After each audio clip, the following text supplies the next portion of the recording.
Se declara abierta la... The 8th plenary meeting of the substantive session of the United Nations Conference to negotiate a legally binding instrument to prohibit nuclear weapons, leading towards their total elimination, is called to order.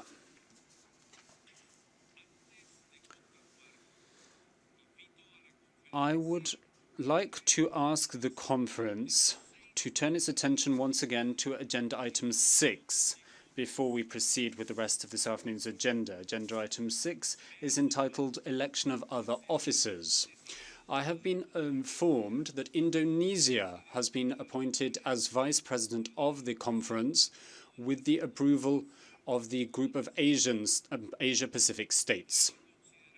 May I take it that the conference decides thus to elect the Vice President designate Indonesia put forward by the group of Asia-Pacific states?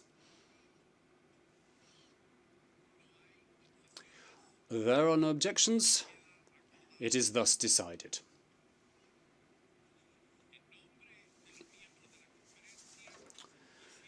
On behalf of the members of the conference, I would like to take this opportunity to convey my warmest congratulations to our Vice President from Indonesia upon his election. The conference will now begin its second interactive dialogue on core prohibitions. Prohibitions, effective legal measures, legal provisions and norms. The meeting is suspended. And now we go into the informal setting. Allow me first to extend a warm welcome to our three panelists joining us this afternoon. Mr. Richard Moyes from Article 36, Mrs. Gauhar Muhatsanova from the Center for Non-Proliferation Studies, and Mrs. Zia Mian from Princeton University. I will 10 minutes to provide remarks and comments on the microphone, please, for the chair. Effective legal measures, legal provisions, and norms. I now give the floor to Mr. Richard Moyes from Article 36. I expect I pronounced your name correctly.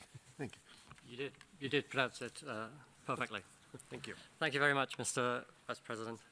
Well, it's a pleasure to be speaking to delegates here today. It was a very rich discussion in the morning, and as has just been suggested, it ranged across a wide area of the core provisions of a prohibition treaty. So, in introductory comments, I'm just going to perhaps provide some broad framing remarks and point to a few areas of specific interest, and then we'll see how the discussion develops, because a lot of the different themes have come up in different ways already.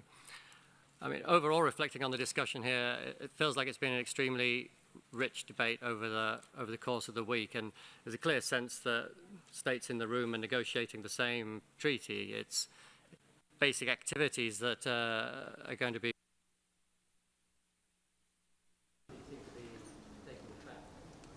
A microphone, please, for Mr. Moyes.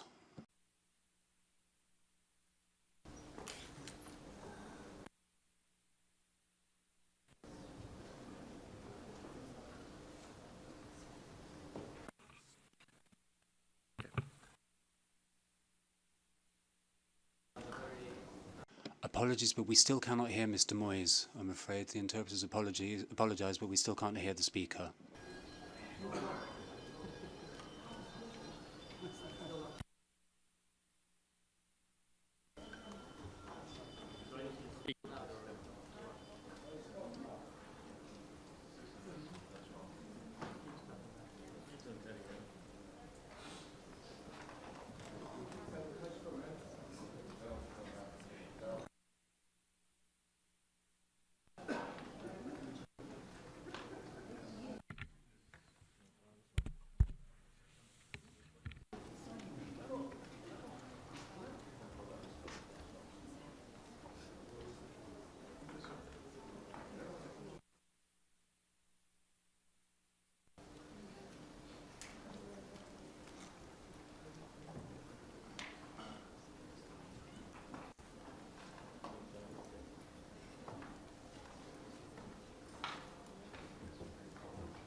There seems to be a technical difficulty, and we are expecting to correct it in about 5 minutes. But you could move here. Now let's try. Yeah, try. This is working. Yeah. Try. Has the cyber attack finished? Okay, where was I? I think I was near the beginning. Yeah, I think there seems to be a lot of convergence in the room about the core activities that need to be prohibited under this treaty and the broad shape of the treaty. But there's obviously still detailed work needed and debate on perhaps specific terms and formulations and some fairly significant aspects of the structure. Perhaps a little bit of the scale of the preamble compared with the operative key legal provisions. And it feels as well, looking at this process over time, that we're moving increasingly into a political mode of work where it's a negotiating process on how to achieve the outcomes that people want rather than simply a raising of the humanitarian considerations and the fundamental moral considerations that underpin the treaty. And I think that this, in many ways, these different political orientations to the approach, in many ways they underpin the points of divergence and the perhaps different approaches much more than the commitment or differences of commitment to achieving the same effective outcome. And just reflecting on this, I mean, by way of sort of conceptual background to where these negotiations are, I think.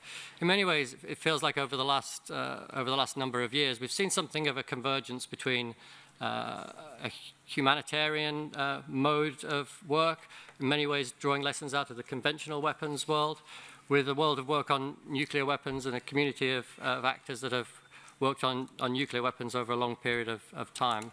And in some respects, I think that's reflected in the way we orientate to the discussions here. It's been an extremely productive convergence, I think, between those two communities and some of the conceptual approaches that underpin those.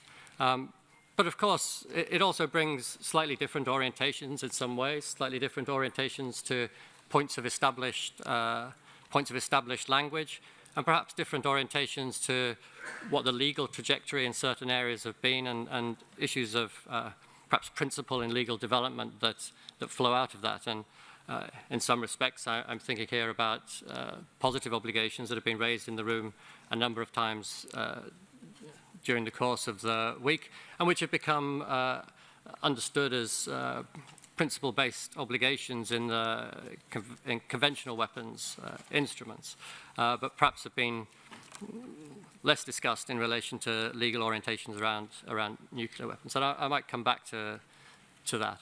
But I think this bringing together of different orientations to the legal framework and to the subject matter at hand and different levels of expectation has been extremely invigorating for the whole community. And I think that's borne out in the fact that we have negotiations between states here, but it's felt like an invigorating process in the context of civil society as well. And this sort of this collaborative work towards a prohibition treaty really builds a great deal of belief that we can make a difference in the world. That said, also looking at the discussion here, that belief is also clearly founded in reality. It's not a naive discussion about what the magical impacts of this treaty will be, but it's a very straightforward discussion that recognizes the scope of that. Just thinking again about wider dynamics of the political context of these negotiations, and this bears a bit upon my feelings about how we approach the legal provisions that the treaty should contain. We clearly have a fantastic political opportunity at the moment, and I feel that there's clearly some anxiety as well that window of opportunity may close, and this in a way affects how we approach the level of complexity in the treaty. I think that affects whether such things as positive obligations, whether we feel there is enough time to develop them fully here, or whether bringing them into this context will add complexity to the negotiating process, and in doing so, make it more difficult to achieve our goal.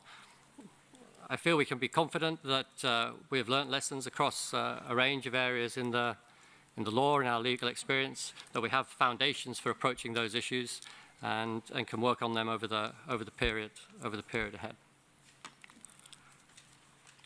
So, general themes around the prohibition specifically that I think have come up, and in many ways I'm just reflecting on the structure of the debate. It's often about the level of specificity that needs to be put on the table, and the extent to which established legal formulations provide a sufficient basis for achieving the outcomes that we want. And clearly there's advantages to relying on established legal formulations, because those formulations already have an established authority, and they may be significantly more difficult for external actors who will be critical of this process. They'll be more difficult for those external actors to challenge. But at the same time, there clearly may be areas where additional specificity is needed to address a particular issue that is raised by nuclear weapons, that is not raised, that has not been presented by other weapons in the past. And I think that's one of the themes of the discussion here. And also, there can be utility in greater specificity where it gives clarity to something that has been ambiguous in the past. And by bringing clarity, it gives further strength to the treaty. Another issue, I think, that affects how the discussion relates to the negotiation of these different terms is clearly the relationship to other instruments, whether a particular formulation in here will have some bearing on another institutional framework, and that's clearly come up in relation to issues about testing and established instruments there. And I suppose that means there is some requirement to be sure in the negotiating process that any such anxieties in that area are resolved. And then another theme I just wanted to raise, which has not come up so much, but which I think in terms of the structure of the debate is likely to be very significant, is around issues of definition. And I think that I'm slightly wary of raising this because it can be a tricky area, of course. But I feel in some ways collectively that it may be useful to orientate this issue of definition in a very direct way if we're going to find a way to move efficiently through the negotiations. Whether or not there will be definitions is a significant factor. I think adding definitions to the treaty provides a lot of additional potential complexity, a lot of issues that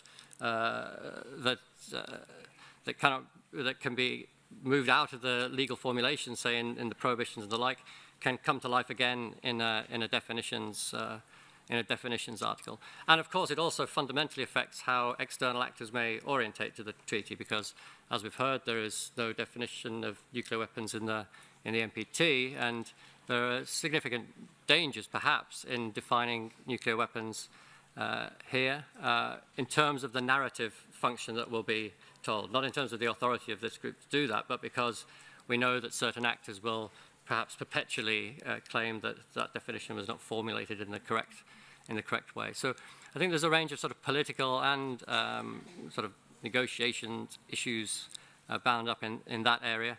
And I also think whether you're going to have definitions or not has a significant impact on how you may frame the other terms of the prohibitions and other legal measures, because it affects the orientation to the drafting of those provisions.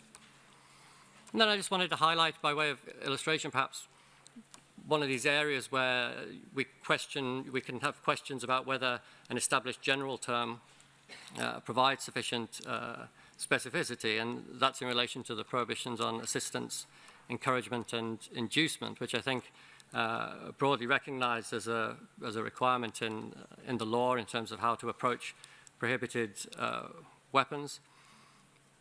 And I think it will inevitably be a key issue in the context of these negotiations, because it bears upon a range of other political relationships. In other contexts, it's been argued that the prohibition on assistance as a shorthand, that it covers the deployment of foreign stockpiles, that it covers financing, that it covers transit, I mean, all of these are issues that come up in the debate and have all been argued to be addressed through the more general prohibition on assistance elsewhere.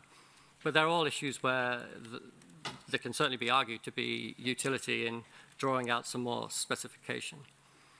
And I think, of course, in this context, it also has political significance as a prohibition because it significantly articulates or relates to how states in military alliances operate together and the extent to which those alliance relationships are affected by this prohibition. And in that respect, there's not just having foreign stockpiles deployed on your territory, but there's also perhaps participation in planning groups around the use of nuclear weapons and security arrangements that imply the use of nuclear weapons in relation to a state's party. And I think all of those areas are going to underpin a lot of concerns from certain states regarding the treaty. I'm not suggesting that we shouldn't be bearing pressure upon those areas. I'm just articulating a sense that there are certain ways in which specificity on those points could strengthen the position of the treaty, or that it may be politically wise to keep them under the broad formulation. I think I'll more or less leave it there, just having thrown out some comments that are slightly different levels of discussion. I haven't really spoken at any significant length about positive obligations there. Certainly happy to do so in the debate if that's an issue that you think is relevant under this section of the discussion. Thank you. I thank Mr. Moyes for his presentation. As a member of the GRULAC, perhaps it is proper to remind everyone that we have in the Tlatelolco Treaty a definition of a nuclear weapon. So, I will give now the floor to the next speaker, Ms. Gauha Mukhadzanova from the Center for Non-Proliferation Studies. Gauha, you have the floor. Thank you, Mayor. Thank you very much, Mr. Vice President, and thank you for the Bureau for having us here to present at this afternoon session. Good afternoon, everybody, and I'm really excited to be here, actually. And the conference so far has been absolutely fascinating, and I'm particularly impressed with the amount of substantive focus and input already presented by states at this stage in terms of what they want to see in practical elements and provisions of the treaty. As was said before, there appears a broad convergence of views on a range of issues, particularly the core prohibitions. A lot of that was covered already in the morning session, so I won't go in detail there. There is some divergence of views, obviously, inevitably, and some issues did stand out during the debates, I'd say, such as threat of use, testing, transit, and very importantly, how to address the issue of elimination of nuclear weapons and verification. Again, some of these aspects were covered extensively in the morning, so I will skip over some of them. And I'll talk about the testing a little bit and specifically about verification and accession provisions for nuclear-armed states, something that did come up almost indirectly, so maybe merits a little more discussion. So on testing, as we heard, the question is whether expressly prohibiting testing under the new treaty would help the CTBT or undermine the CTBT. And although the CTBT is not in force, of course it already has a whole regime around it with a robust verification system. And so for the new treaty to try to negotiate any of verification for testing would be entirely impractical and unnecessary. So from my perspective personally, I would support prohibiting testing in the new treaty, but link it very explicitly to the CTBT, stating something like the states parties to the prohibition treaty are obligated to act in accordance with the Comprehensive Test Ban Treaty. There are provisions in the Central Asian Nuclear Weapon Free Zone to that effect, where they have a separate article that states that each party undertakes in accordance with CTBT to do or not to do this, and that is, carry out testing or allow testing on their respective territory. So maybe states could look at that as kind of an option for the Prohibition Treaty to bridge this division. What I really want to focus on is the question of verification, elimination, and accession of nuclear weapon possessors, which which has already been, of course, brought up in a number of statements. And first of all, I'd like to highlight the need to be clear which prohibitions and obligations we have in mind when we talk about verification. And when we say that the treaty should be verifiable and effectively verifiable. I would distinguish between verification of the process of elimination of nuclear weapons, so the disarmament verification, and the verification of core prohibitions, compliance with the core prohibitions. In the latter case, the verification of things like no possession, no manufacturing, no development, the treaty can clearly rely to a large extent on the existing safeguard system under the IEA. You might need to create additional measures to verify some of the more innovative prohibitions if you'd go into financing and such, but by and large, I think you can rely on the IEA safeguard system, and I heard already proposals which I would support to rely on the highest available standard of verification, such as the additional protocol. That way, the treaty would very clearly and substantively support the NPT and provide assurance to state parties to the prohibition treaty that there's compliance with the core prohibitions. The issue of disarmament verification, that is verification of the actual process of elimination of nuclear weapons, their dismantlement, is a much more complicated area, and it is closely intertwined with the question of accession of nuclear weapons possessors. So at present, the way I see it, the negotiation of detailed disarmament, elimination, verification provisions is outside the envisaged scope of the Prohibition Treaty, so by design.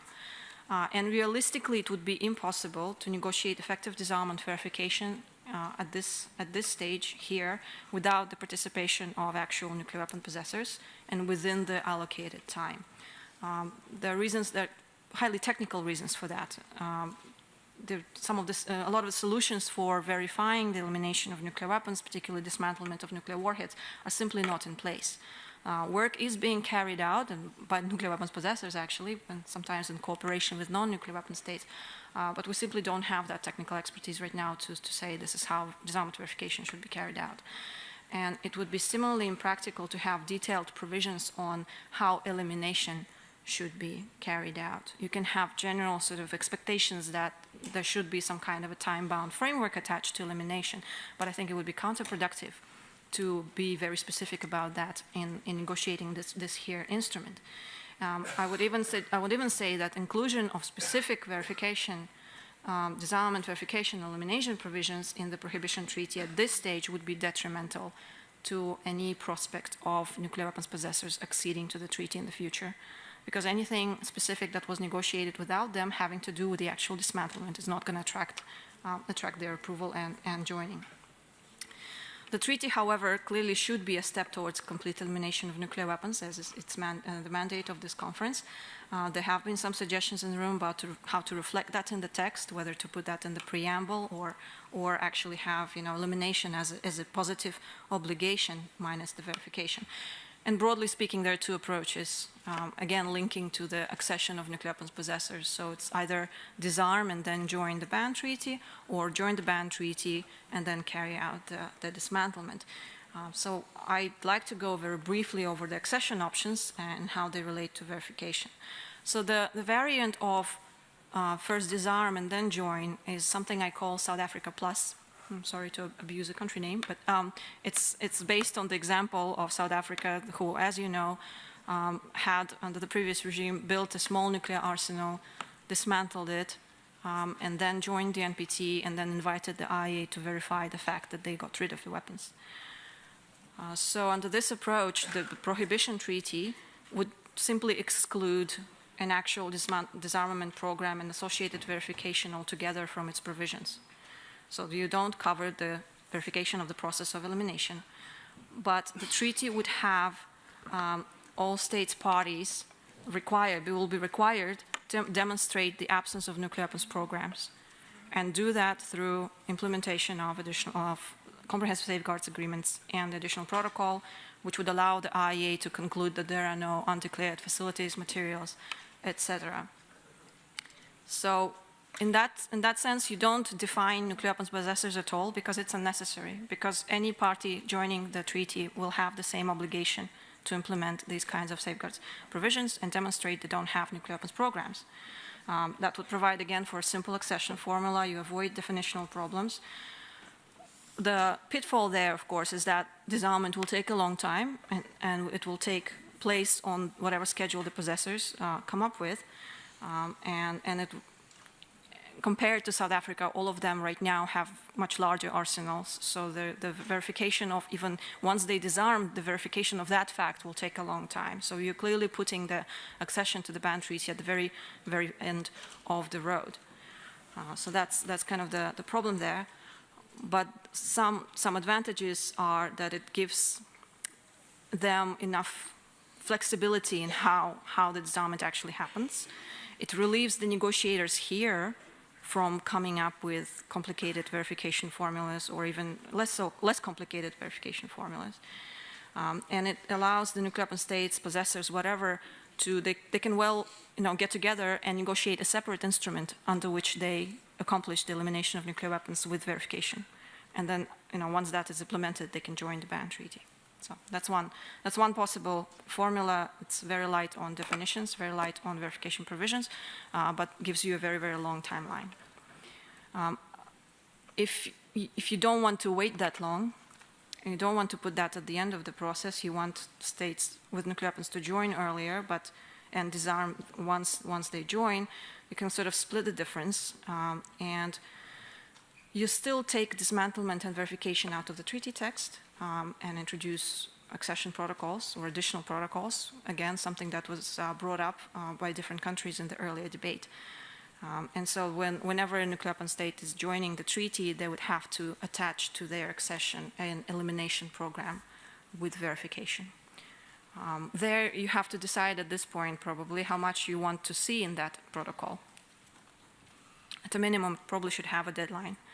How specific you want that elimination protocol and verification protocol be, I think will be very problematic to decide at this point. It's going to complicate the matters. You may want to kick the can down the road a little bit in that way. Another question that you'd have to face with this option is, if a state is acceding alone and they attach some kind of elimination program, what do you do with that elimination program? Do you simply accept it on face value? Do you, as a state parties, have a conference and review it? Do you negotiate it together with the acceding state? Who does verification under that? Do you task the IEA to develop capability and verify that particular state's disarmament? So there are a lot of things that you'd have to kick down the road right now, but keep in mind that you'd have to deal with that later on. And the more leeway you leave for yourself, the better, because you don't want to foreclose options at this early stage. The Treaty of Pelindaba is the one that specifically requires the dismantlement of nuclear weapons programs, and it asks AFCON, the African Commission on Nuclear Energy, and the IEA to verify that dismantlement. It does not, however, specify how to do it. And in practice, South Africa disarmed before they joined, so that they didn't have to invoke that article. So it's something to consider. An option in this regard would be to look at some of the Chemical Weapons Convention, I think, language about whatever verification comes under CWC is not supposed to be sort of duplicative of verification under other possible instruments. So again, nuclear armed states can have an option of negotiating something on dismantlement, specifically with verification, and then sort of attaching that to their protocol, to their accession protocol. And then the third approach is the least specific. It's kind of, you just say the question of elimination and verification is going to be the subject to negotiation at the time of accession of nuclear weapons possessors. I don't know how you're going to define nuclear weapons possessors. That's probably subject best avoided, but maybe it could be something like nuclear weapon states and not parties to the NPT. And then once you just say that when they're exceeding, they'd have to submit, any state would submit declaration whether or not they have nuclear weapons. And then if they do have nuclear weapons, then the specifics of elimination and verification of dismantlement will be subject to negotiation at the time of that state exceeding. Again, you kick the can down the road. Hopefully by then you have more of the technical solutions, more of the sort of political willingness to work on this. But it's very important to think right now about how you're going to build that into the treaty language, so you don't have the BWC situation, which says, states have to eliminate biological weapons, but nothing about how to do it and nothing about how to verify it. And then we had the case of Soviet Union sort of going gung-ho with its bioweapons program right after they acceded to BWC. So I'm guessing there is very little appetite in the room to have no reference to verification, but it's a very, very complicated issue, even if you don't negotiate specifics at this point. Thank you. Thank you, Gauher, for your presentation. I will now give the floor to the next speaker, Mrs. Zia Mian from Princeton University. Mrs. Mian, you have the floor. Thank you. I'd like to follow on from the comments by previous speakers and try and share some of my thinking about some of the discussions that we've had yesterday and today. And I want to begin by posing what I see as some of the core challenges that this process that we are undertaking faces. And the first is that the effort involves both to affirm a set of shared expectations about the status of nuclear weapons in the world, that they are illegal. The second is to establish an architecture that makes it possible to act on that set of expectations.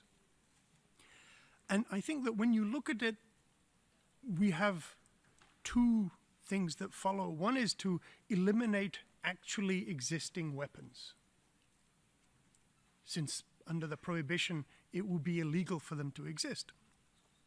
But the second, and the one to which we have given less attention perhaps, is that for the prohibition to be binding and enduring, it has to make it as hard as possible for weapons to be reconstituted in any foreseeable situation in the future. So when I made some remarks yesterday about how 70 years ago it was possible to make nuclear weapons without any prior knowledge or experience of nuclear weapons in only a matter of a few years, as demonstrated by the United States in World War II, I was asked afterwards, so what does that timeline look like now? If it was possible 70 years ago to make nuclear weapons from scratch in a few years, what would it take now? The answer to this question was actually offered 20 years ago by the United States National Academy of Sciences in a pioneering report, which I commend to you because one of the things that it dealt with was the future of nuclear weapons, including a discussion of the possible prohibition of nuclear weapons. And the committee's report from 1997 said that the conditions now exist for us to take seriously the goal of the prohibition of nuclear weapons. And so what the US National Academy of Sciences said about the ability to reconstitute nuclear weapons in today's world, and I'll quote you so that there is no confusion about what their judgment was. The quote from 1997 was that if all nuclear warheads were eliminated, the current nuclear weapon states and probably a dozen or more countries could, in a national emergency, produce a dozen simple fission weapons, by which I mean the kinds of weapons that were used to destroy Hiroshima and Nagasaki, or the kind of weapons built by South Africa, that these states could, in a national emergency, produce a dozen simple fission weapons in as little as a few months. Even if no effort had been made to maintain this capability. So what we're talking about is that 20 years ago, the scientific judgment was that even if we had a prohibition and eliminated all existing nuclear weapons, and no nuclear weapon state made any effort to keep some latent nuclear weapons capability, even then, not just nuclear weapon states, but at least a dozen or more other states could, within a few months, make a dozen simple nuclear weapons. On the other hand, the committee went on to say that the production of 100 modern thermonuclear weapons, the kinds of weapons that are in the arsenals of many of the nuclear weapon states today, that would be equipped with the kind of modern safety devices that are found in nuclear arsenals today, might take several years, even if special efforts had been made to maintain their capability to produce such weapons. So I think that as you think about what you wish to have included in the prohibitions, and any guidance that you wish to offer the subsequent process for eliminating the actually existing nuclear arsenals in the world, you have to deal with this simple, fundamental, scientific and technological fact that this capability exists regardless of what happens going forward. And this has implications for many things. And I want to start by pointing out a couple of things, that rather than think about detailed verification provisions tied to particular prohibitions, what I would urge you to consider is whether in the process that you're engaged in right now, what kind of milestones or guideposts or direction you wish to provide going forward. So, for example, one could imagine saying that the process of elimination and the prohibitions that would apply would require instruction on irreversibility. How irreversible do you want your prohibitions and elimination to be? Regardless of the detail of that, do you wish to establish a guideline that it should be as irreversible as possible? The second is, do you wish to set a guideline on how transparent any such process of elimination should be, and whether countries' conformity with the prohibitions should be as transparent as possible? And the last one would be the question of accountability. How accountable do you wish states, parties to be in this process? Do you want to actually suggest a guideline or a direction that the process of conformity with the treaty and the elimination of actually existing weapons should be as accountable to the states, parties, and the collective process as possible? Because there are many answers to this question about how to eliminate nuclear weapons or how binding any set of prohibitions should be. But what you can do is to say that no matter what the details are, it should be as irreversible as possible, as transparent as possible, and as accountable as possible. And then some of the things that were said by previous speakers can be judged against that set of criteria that you can establish as general principles going forward. So I want to pick up on this question also of testing. There's a certain degree of confusion about what testing of nuclear weapons actually means. I heard some discussion that since the development of nuclear weapons is tied up with testing, then perhaps we don't need to have a separate affirmation of a prohibition on testing. But I'd just like to remind you that for nuclear weapon states, if you take seriously the question of not testing now, but testing in the process of the reconstitution of an arsenal after a prohibition has been put in place, then you are not testing to develop a new nuclear weapon.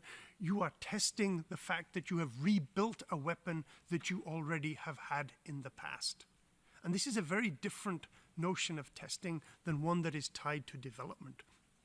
And I illustrate this just by the simple fact that if you look at the actual experience of nuclear testing by weapon states over the last 70 years, many weapons tests were done for the purpose of understanding the physics of nuclear weapons. Many weapon tests were done to understand the effects of nuclear weapons. Many were done to develop nuclear weapons, and many tests were done after weapons had been developed and actually deployed. And you bring them back from deployment to test them to make sure they are doing what you thought they were supposed to be doing.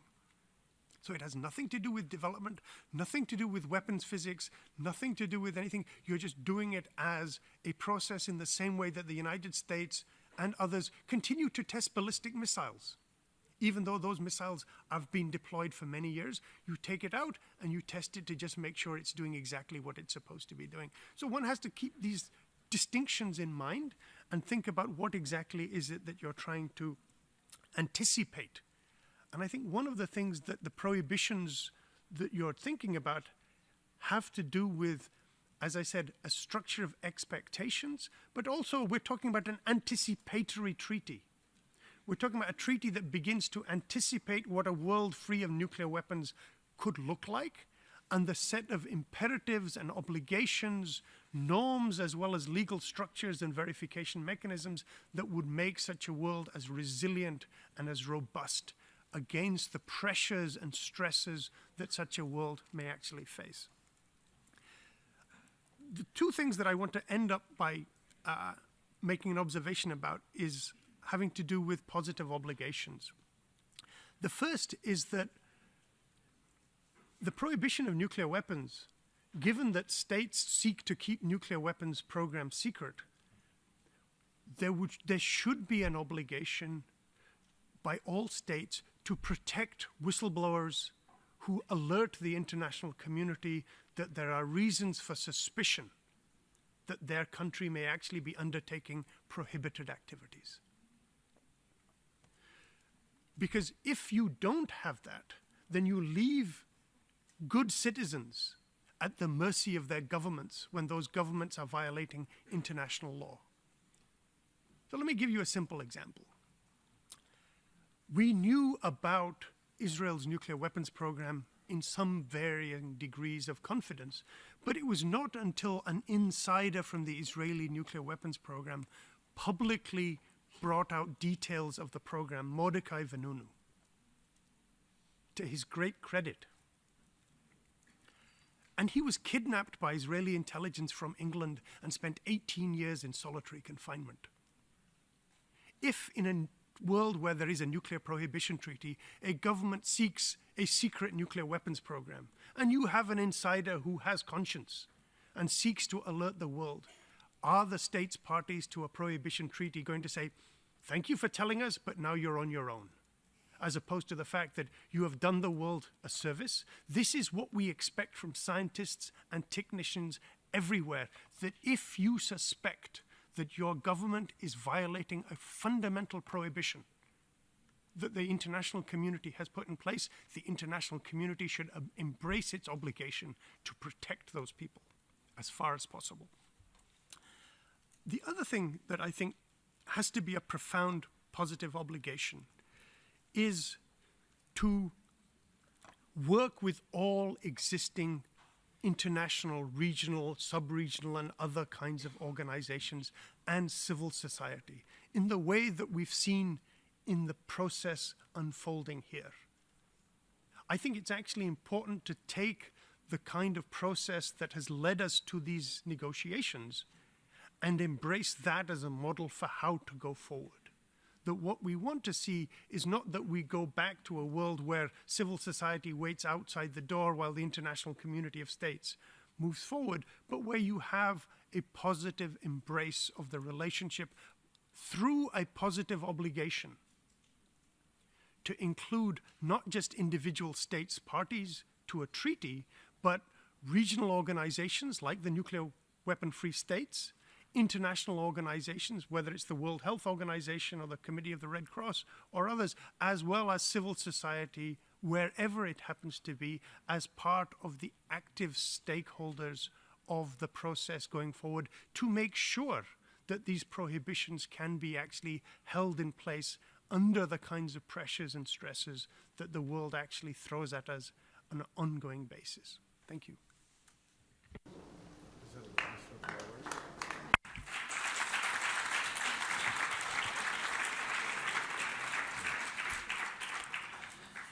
I thank Mr. Mian for his presentation. I believe, in fact, that we should applaud the three of our presenters here.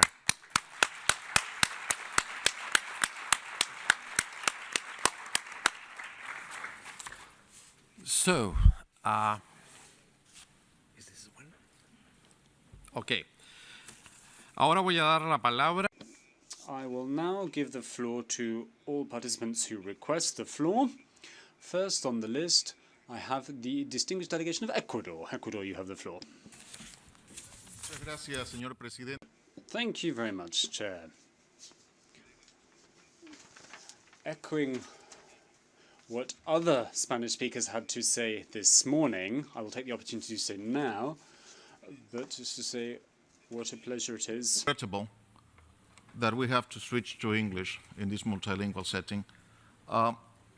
But apparently, at least for some of us, it's becoming evident that if one doesn't speak in English, one doesn't register with those who are observing these proceedings. So, but at any rate, that's nor here nor there.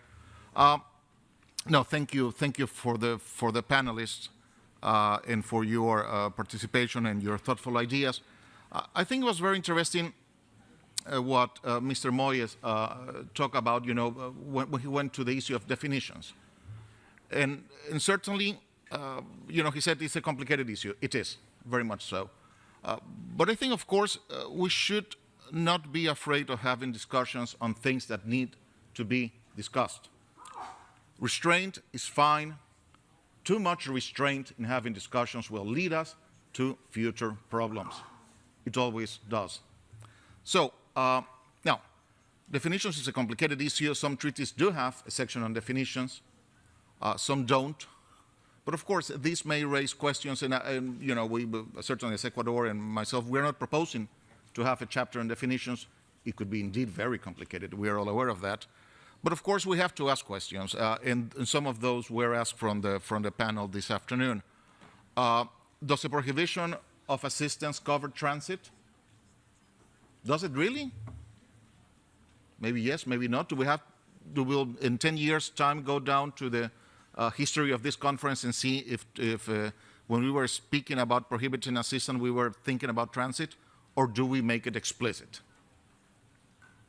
Maybe the answer would be to put a prohibition on transit, at least for those of us who think this is an important element for, amongst others, environmental reasons. Now, does development necessarily include all types of testing?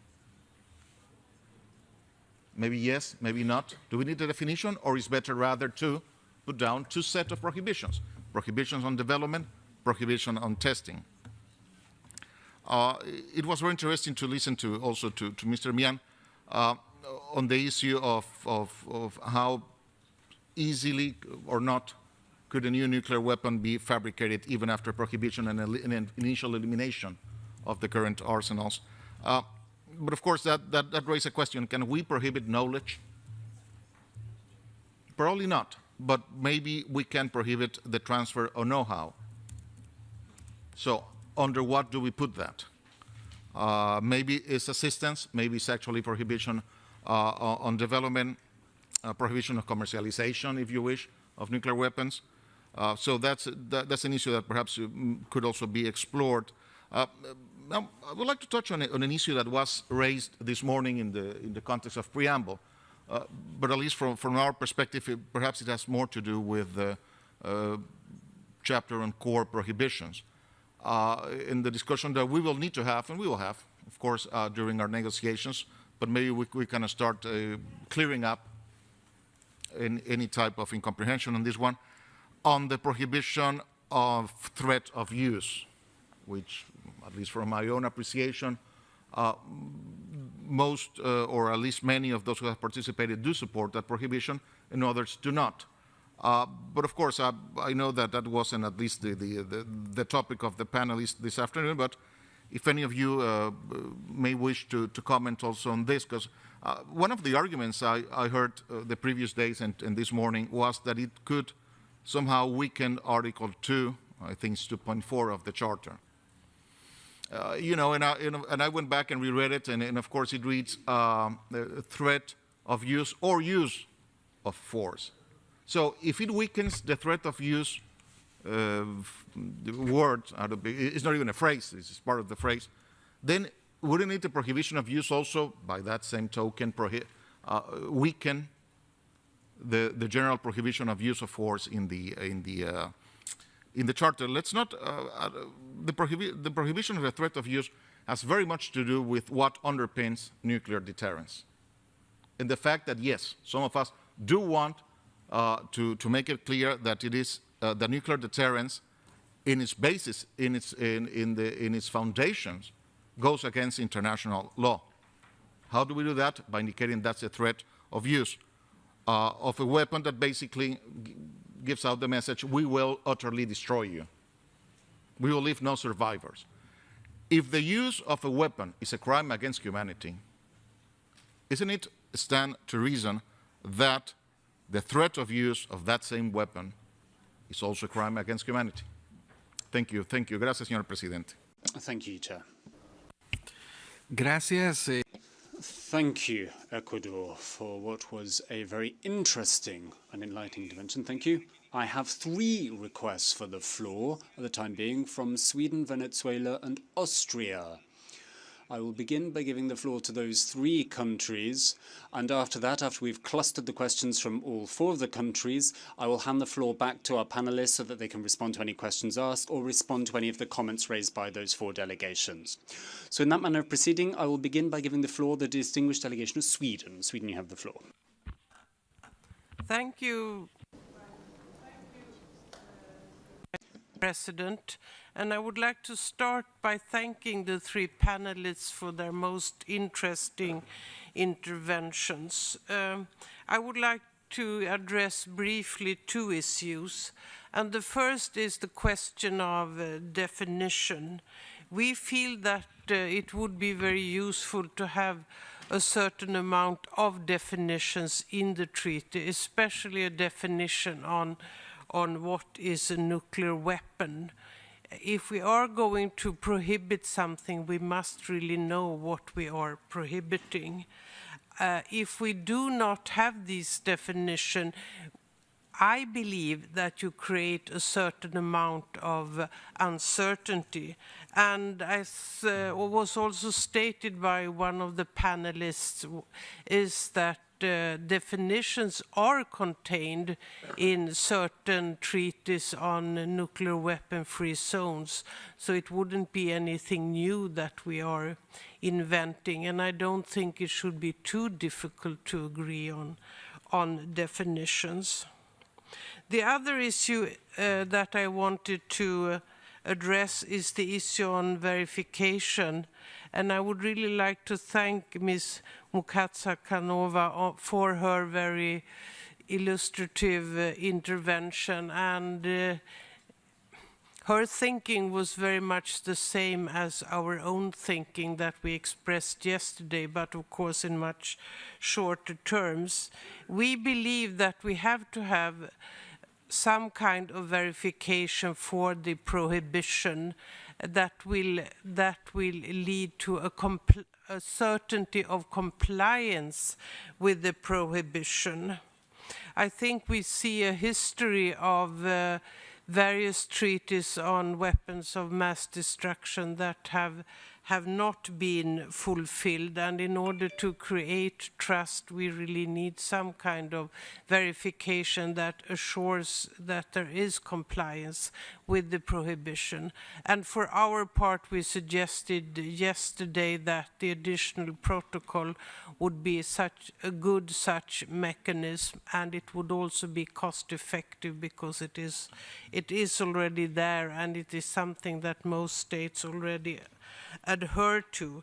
But of course, when we start when and if the nuclear weapon states join the treaty and we start towards the process of eliminating nuclear weapons, we need a completely different verification regime. And here we believe that the nuclear weapon states themselves must be in the driver's seat because they have to trust each other's commitment. But of course, we as state parties and non-nuclear weapon states must also be involved so that we can trust that they are eliminating their weapons. And I agree that the issue of transparency and accountability becomes very important here.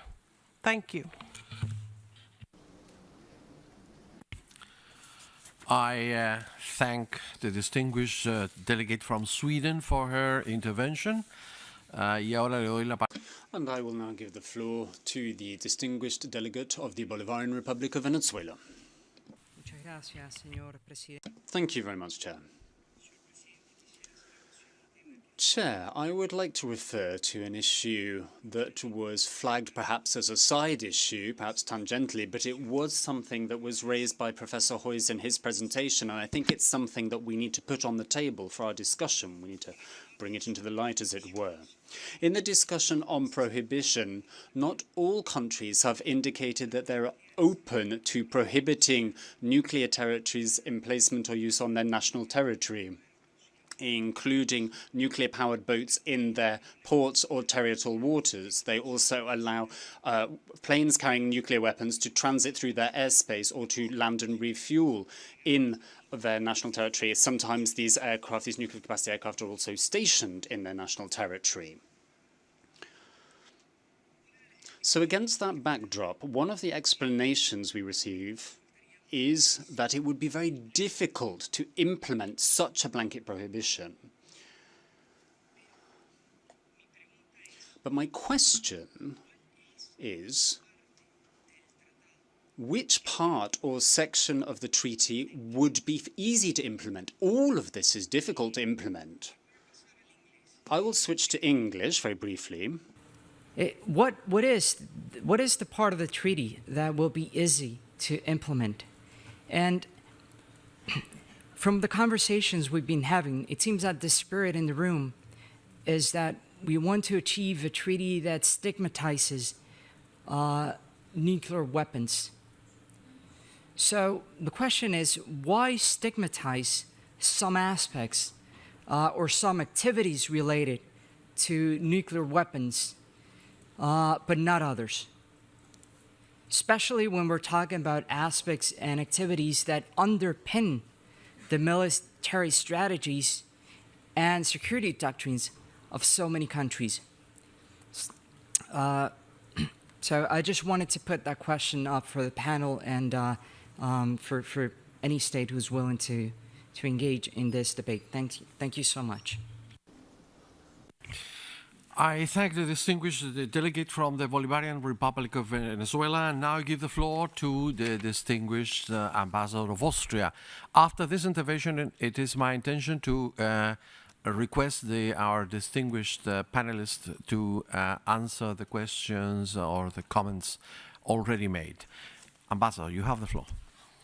Thank you so much, Mr. President, and I would like first of all to give my gratitude to our panelists. I think that was very up to the point and very good statements that are sharpening a little bit our own understanding of the issues. And I think one basis for our common undertaking is certainly what already is in existence. So there are a number of legal instruments that deal with these issues, and so we should draw as much as possible, of course, on those. Also that everything what we do is in sync, because we want to be part of the wider disarmament architecture. I was particularly impressed by the presentation of Mrs. Gauka-Mukadanova, the role of safeguards, because that is perhaps the key to the issue of verification for non-nuclear weapon states. In the discussion, my colleague and friend from Ecuador brought up the issue of transit and assistance. And I think it's really worthwhile to look into this, because basically the fundamental question to all of us is, what do we want to prohibit? Do we want to prohibit a behavior of country that would be in breach of what we want to see, or just facts that don't have anything to do with the behavior of a country? And I think transit is a very good example, because transit just means for me that a nuclear weapon, part of it or whatever, is transiting through, for example, the territorial waters of a country. And it's very hard for most sea-adjacent countries to have a total control of the territorial waters, and there might be even sub-carrying nuclear weapons going through it. And should they be now in breach if they didn't permit it, if they didn't even know of it? And the same holds true, of course, for all of us. Today, there's a lot of trade, and parts that could be used, for example, for nuclear weapons are transiting through airports. This freight container is loaded from one to the other one. Yes, in principle, it's on our territory. In principle, it is under jurisdiction. But did this state, that is the state where this airport is located, give its permission? Is it cognizant of the fact that this is happening? So I think there is something which we have to bear in mind.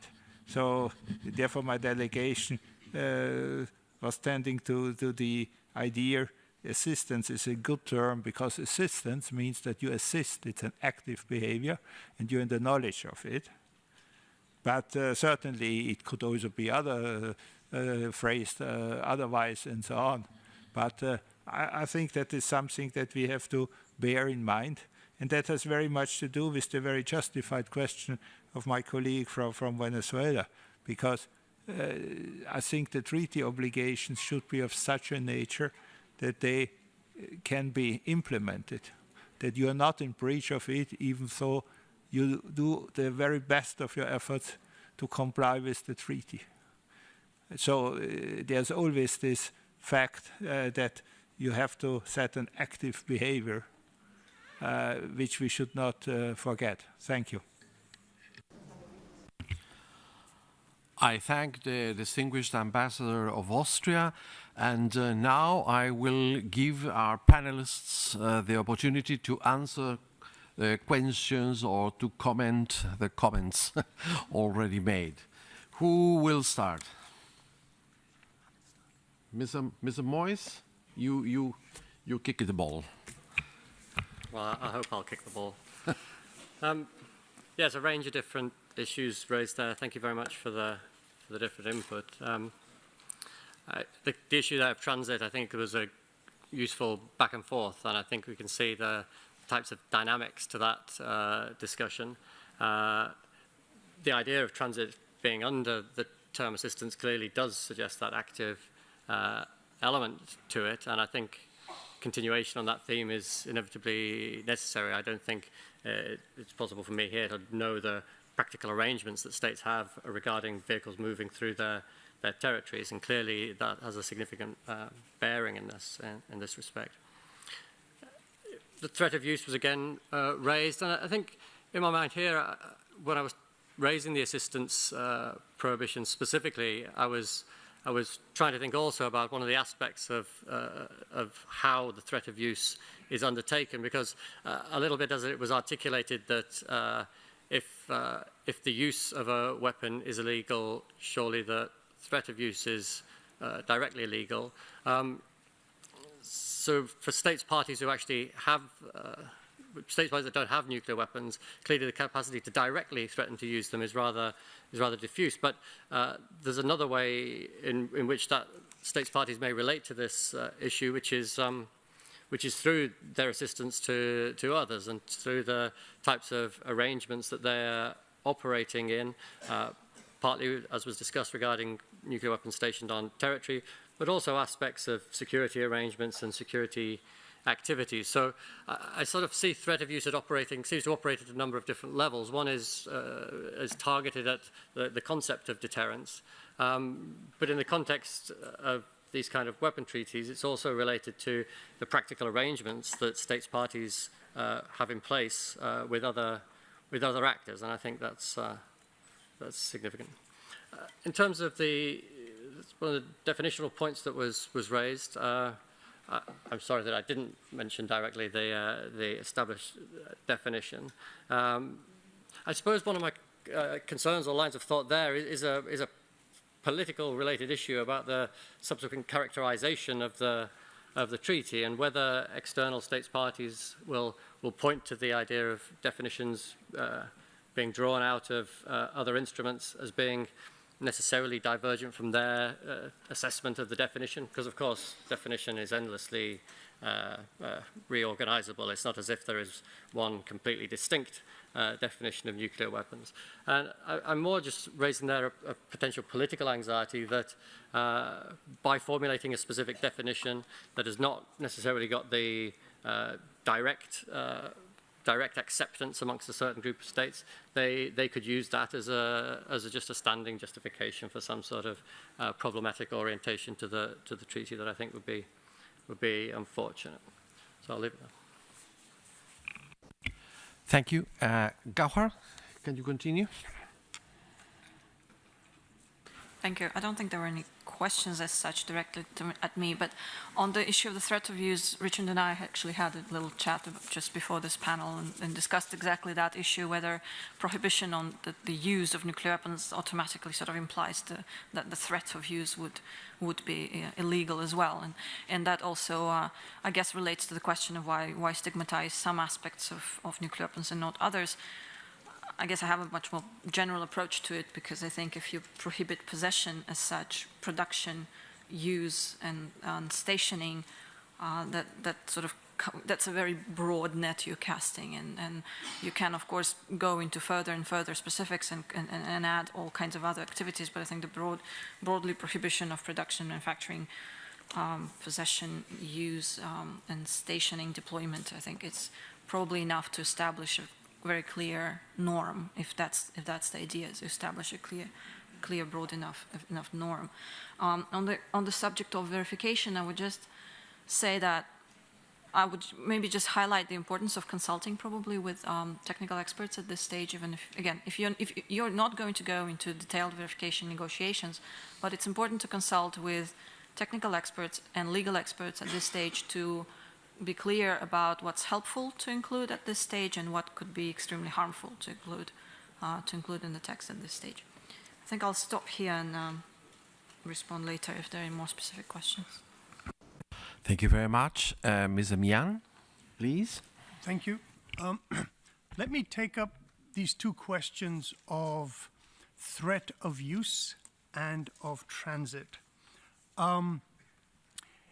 It would seem to me that given that existing international law and obligation has already seen the need to separately deal with the issue of threat and use, of aggression and threat of aggression, means that we already have precedent for taking these things together, but the need to deal with them separately.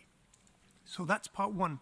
The second part that's related to this is, and I recall, as I mentioned yesterday, the judgment of the World Court in 1996, where they were asked by the Assembly not just about the legality of use of nuclear weapons, but the legality of threat of use of nuclear weapons. And the court ruled that, and I quote, in view of the current state of international law, the court cannot conclude definitively whether the threat or use of nuclear weapons would be lawful or unlawful in an extreme circumstance of self-defense in which the very survival of a state would be at stake.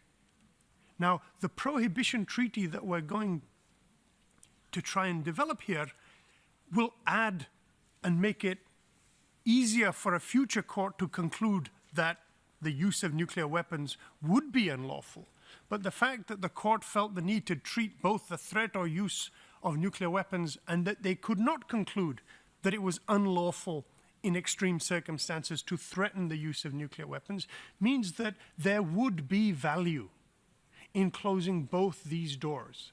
And I add only this one thing to that, coming back to my earlier remarks, that in a world free of nuclear weapons, the threat to build nuclear weapons is not an option that you want to give political leaders.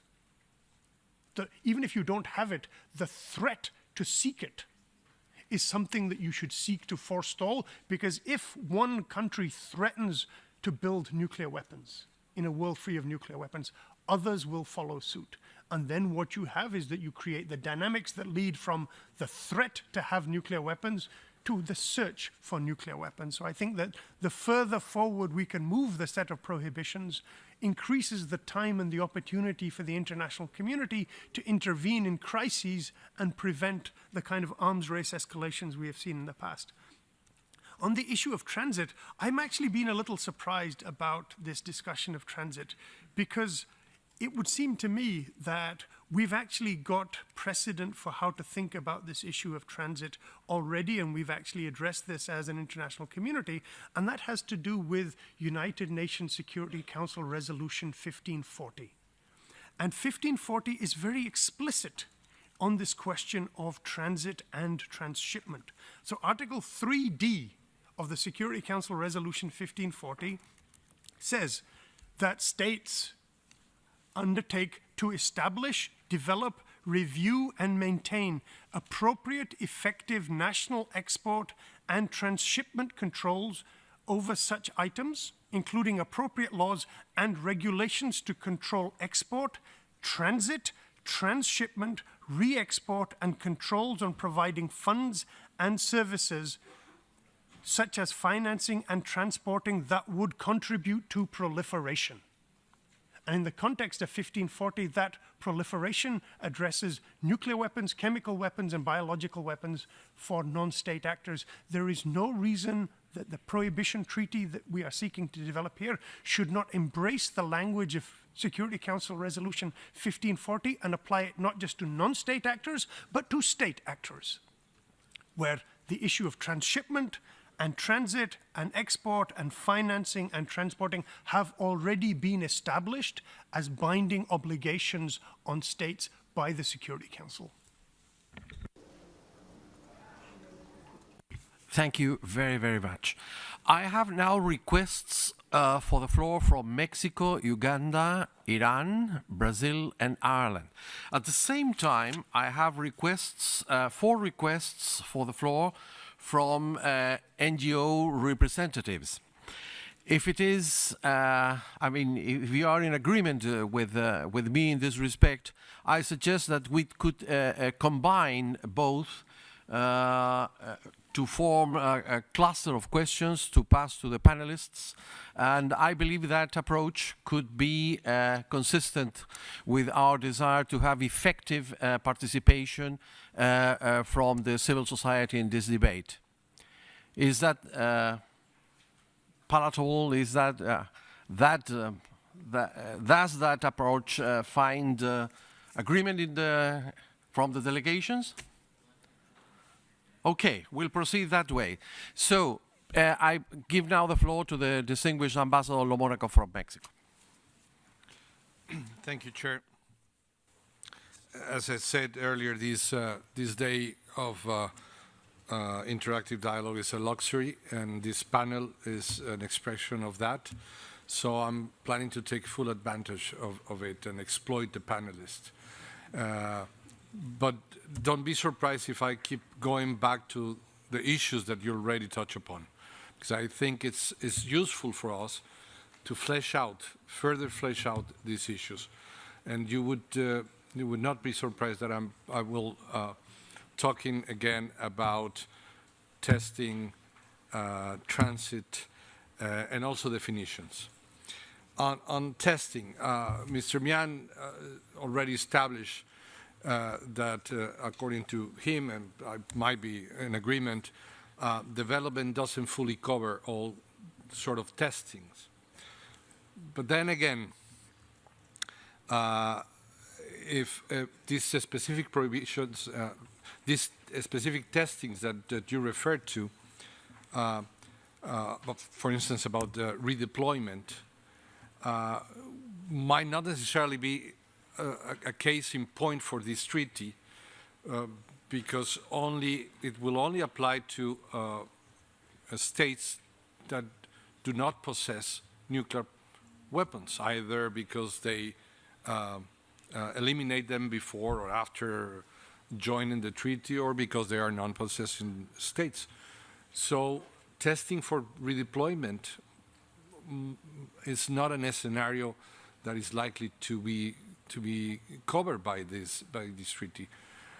So I wonder whether the relatively simple and elegant Irish solution of covering testing through the development and in line with our view that the broader prohibitions, the better for the purpose of this treaty, would suffice. The second question is on certain provisions that might be difficult to implement, and we have already stated that we have a strong preference for clearly implementable prohibitions. And the rationale for that is that, at least at the beginning, these prohibitions are for us more than anybody else, and that is likely to remain for unfortunately, for maybe a good number of years. So we wonder whether we have really in this room reflected enough about the implications on a provision for, again, transit. Let's talk about state parties with coastlines to straits neighboring a nuclear possessor state, or with heavy international traffic. How is it going to be possible for that state to implement the obligation to prohibit transit of nuclear devices? What are the implications for that? Again, I'm attracted to the prohibition on financing, but how that is going to work in practice for all of us in this room. And this is the reason why we are calling for a reflection and the importance of sticking to what we call implementable obligations. Finally, on the question of definitions, 3 or 4 points. I do agree that it would be desirable to have one final definite definition or set of definitions. But the reality is that the NPT doesn't have. And it's alive and kicking and for over almost 50 years and hasn't been really a challenge. As a result of the NPT lack of definition, it was the nuclear possessor states that were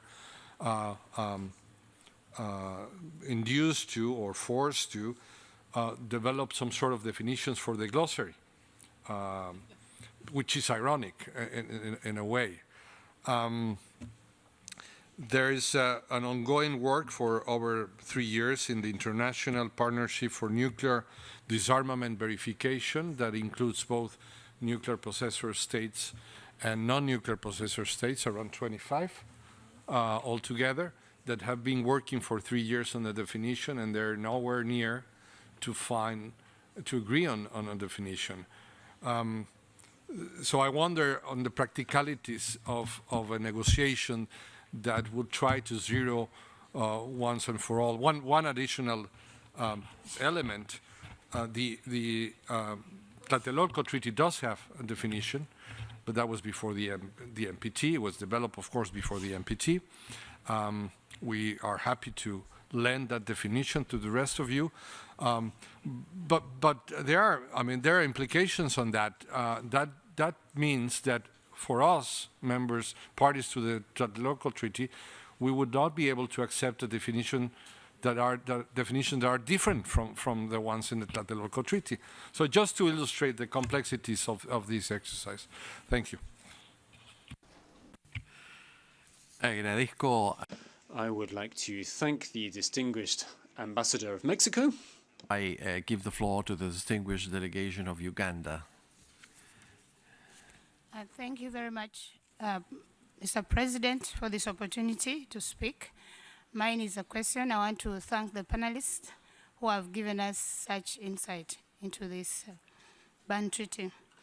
My issue is on verification, and I want to agree with the delegate from Sweden that for us to have a treaty that can be implemented, we need some level of verification. It doesn't matter on which kind of assertion we are going to have, but some kind of verification should be done, especially to states that have capability. Now, for instance, if a state has capability and needs to join the ban treaty, and we need to verify, and in this case, we are proposing to use the IEA, and the IEA is basing on the NPT protocol, let me say the additional protocol. This brings in a question. If we are going to engage the IEA protocol, does it mean that we also have to give a condition to this state party to be a party to the NPT, if at all they are not, before they can join the ban treaty? So as we draft, in this case, are we going to have a strong linkage with the NPT on this test and this ban treaty? That's my question to the panelists. Thank you, Mr. President. I thank the distinguished delegation from Uganda. I now give the floor to the distinguished delegation from the Islamic Republic of Iran. Thank you very much, Mr. President. I would like to begin by thanking distinguished panelists for their valuable contribution to our discussion.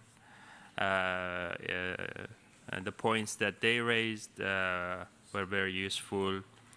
The issue that we are considering, the issue of prohibitions, legal provisions, are the heart of the treaty, and it is difficult to be brief on this issue. However, we have made our statement yesterday, and our position is quite clear to distinguished delegations. But I would like to make a few additional points. The first one is that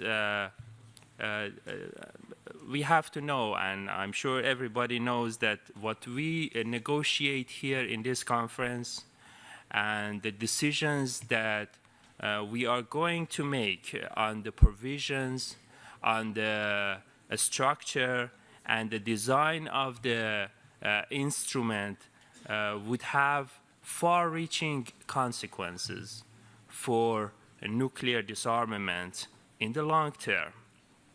So this reminds me of the valuable point that Mr. Mian pointed out, and that is the necessity of prediction. The prediction gains prominence and significance in this case. And we have to predict for a long term what we are going to include in this instrument and its impact in the long term, and different possibilities.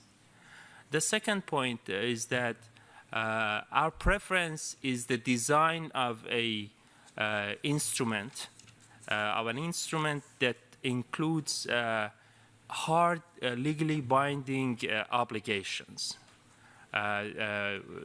This involves comprehensive prohibitions and the comprehensive scope of the instrument. A similar entity like the CWC convention. Second, we would like to have a hard structure, meaning verification mechanism, transparency measures, and accountability mechanism. And I would explain more later on how we look at the verification mechanism, an important issue in this section. And the third element that the design of the instrument should take into account is to have determinate wordings and language and precise requirements in the instrument. We should have zero tolerance with respect to ambiguity. Because this is a legally binding instrument, that its goal is to create a world free of nuclear weapons and maintain it. The next issue is that if we do not adopt a zero tolerance approach to ambiguity and have a tolerant approach to some loopholes in the treaty, I think that situation would only advance the security objectives of the possessor states and would undermine the object and purpose of the instrument that we are trying to create. So accepting any ambiguity or loopholes in the treaty would be a fatal mistake, I think, for the treaty in the long term. The next issue is that there should be a clearly defined distinction between illicit activities and prohibited activities and peaceful activities in the instrument. And here the issue of definition becomes very, very important. The scope of prohibitions should be clearly defined. What activity is prohibited, what activity is not prohibited. This precision would prevent a lot of dispute in the future, would prevent giving pretext to some parties or giving a basis for making unfounded allegations or unnecessary dispute about the implementation and compliance. And the next issue that I would like to raise is that the lack of verification mechanism and the lack of a serious monitoring mechanism, a meaningful monitoring mechanism would create the possibility of undetected diversion and cheating. And it only undermines, and this kind of possibilities that we have to take into account would undermine the strengths, the object and purpose of the treaty. The mechanism, the verification mechanism, and the transparency measure should be capable of deterring and detecting diversions from the instrument's obligations. And with regard to the sixth point that I would like to make is the issue of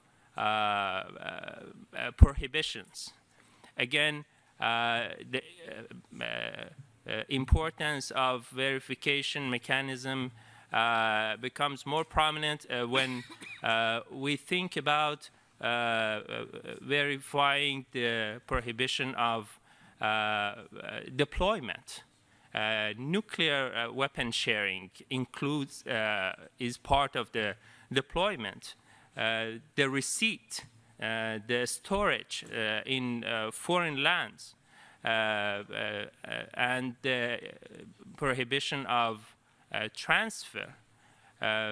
So we have to have take into account all these facts. We have heard in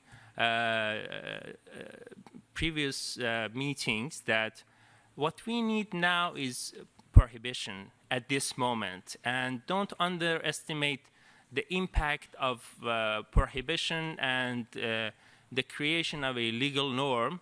Don't be concerned about the lack of verification mechanism at this point, or any kind of provision with regard to elimination. But unfortunately, the historical evidence, the history of the arms control and disarmament does not support this argument, and that's the problem. That's the underlying problem of that argument. Look at the First World War and the use of chemical weapons in the First World War that led to the creation and conclusion of the 1925 Geneva Protocol on the ban of the use of chemical and biological weapon in war situations. It did not, that protocol did not have elimination or verification mechanism. It just banned, it just established a legal norm, and what happened after that is quite clear. In World War II, again, chemical weapons were used. In Vietnam War, chemical weapons were used. During Iran-Iraq War, chemical weapons were used. So it did not terminate the possibility, did not exclude the possibility of the use of chemical weapons only by having a legal norm. I think these were the points that I would like to make. And the last issue that it's in terms of question is two questions. Listening to the comments made by Gohar, I think one was that regarding that the reliance on the IAEA safeguards for verification of some prohibitions. But we have to take into account the nuances here. The IAEA safeguards and the IAEA mechanism and the governing structure are designed in a way that I think would create a lot of problems and questions for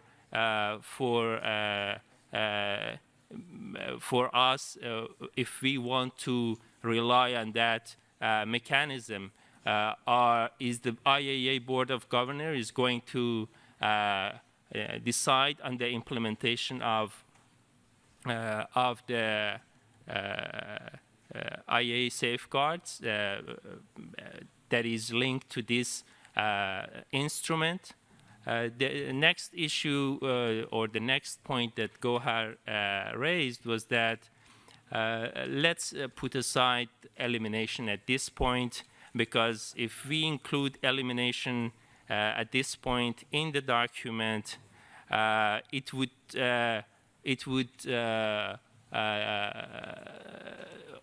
and as well as verification, it would postpone the universality of the instrument. I think if we you continued that we need to say that if any nuclear weapon states need to join or decides to join the instrument, needs to get rid of its nuclear weapons, and the IAEA would verify that. And you also mentioned a historical example. But I think this condition or this kind of approach would set a condition that would completely exclude the possibility of universality or even joining nuclear weapon states and nuclear weapon possessor to the instrument, because you want them to completely disarm themselves, get rid of their weapons, and then join the ban treaty. I thank you. I thank the distinguished delegate from Iran, and now I give the floor to Madam Bonnie Doherty from the International Human Rights Clinic, the Harvard Law School. You have the floor, Madam. Thank you, Mr. President. I'd like to follow up on two themes that have emerged from the discussion and that I see as interrelated. First, there's widespread support for building on existing treaties.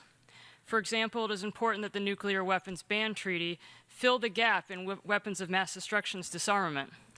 But the new treaty should also take into account recent humanitarian disarmament treaties, especially the Convention on Cluster Munitions and the Mine Ban Treaty, because they reflect the development of disarmament law and where it stands today. The second theme is that there is support from the floor for including positive obligations, including environmental remediation, in the Nuclear Weapons Ban Treaty. The need for remediation is essential because of the catastrophic environmental harm caused by nuclear weapons. An environmental remediation provision is also consistent with the recent development of disarmament law. Both the Convention on Cluster Munitions and the Mine Ban Treaty have standalone provisions that require affected states to clear remnants of their weapons. One objection to including an environmental remediation provision and other provisions on positive obligations is that they will complicate negotiations. But the precedent of humanitarian disarmament makes it a much simpler task.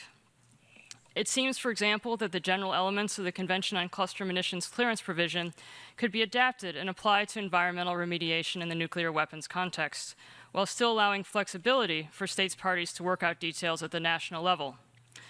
I would be interested to hear panelists or states' thoughts on this, in particular the importance of environmental remediation provision in the treaty, and how humanitarian disarmament treaties can provide legal precedent that will make negotiating such a provision feasible. Thank you.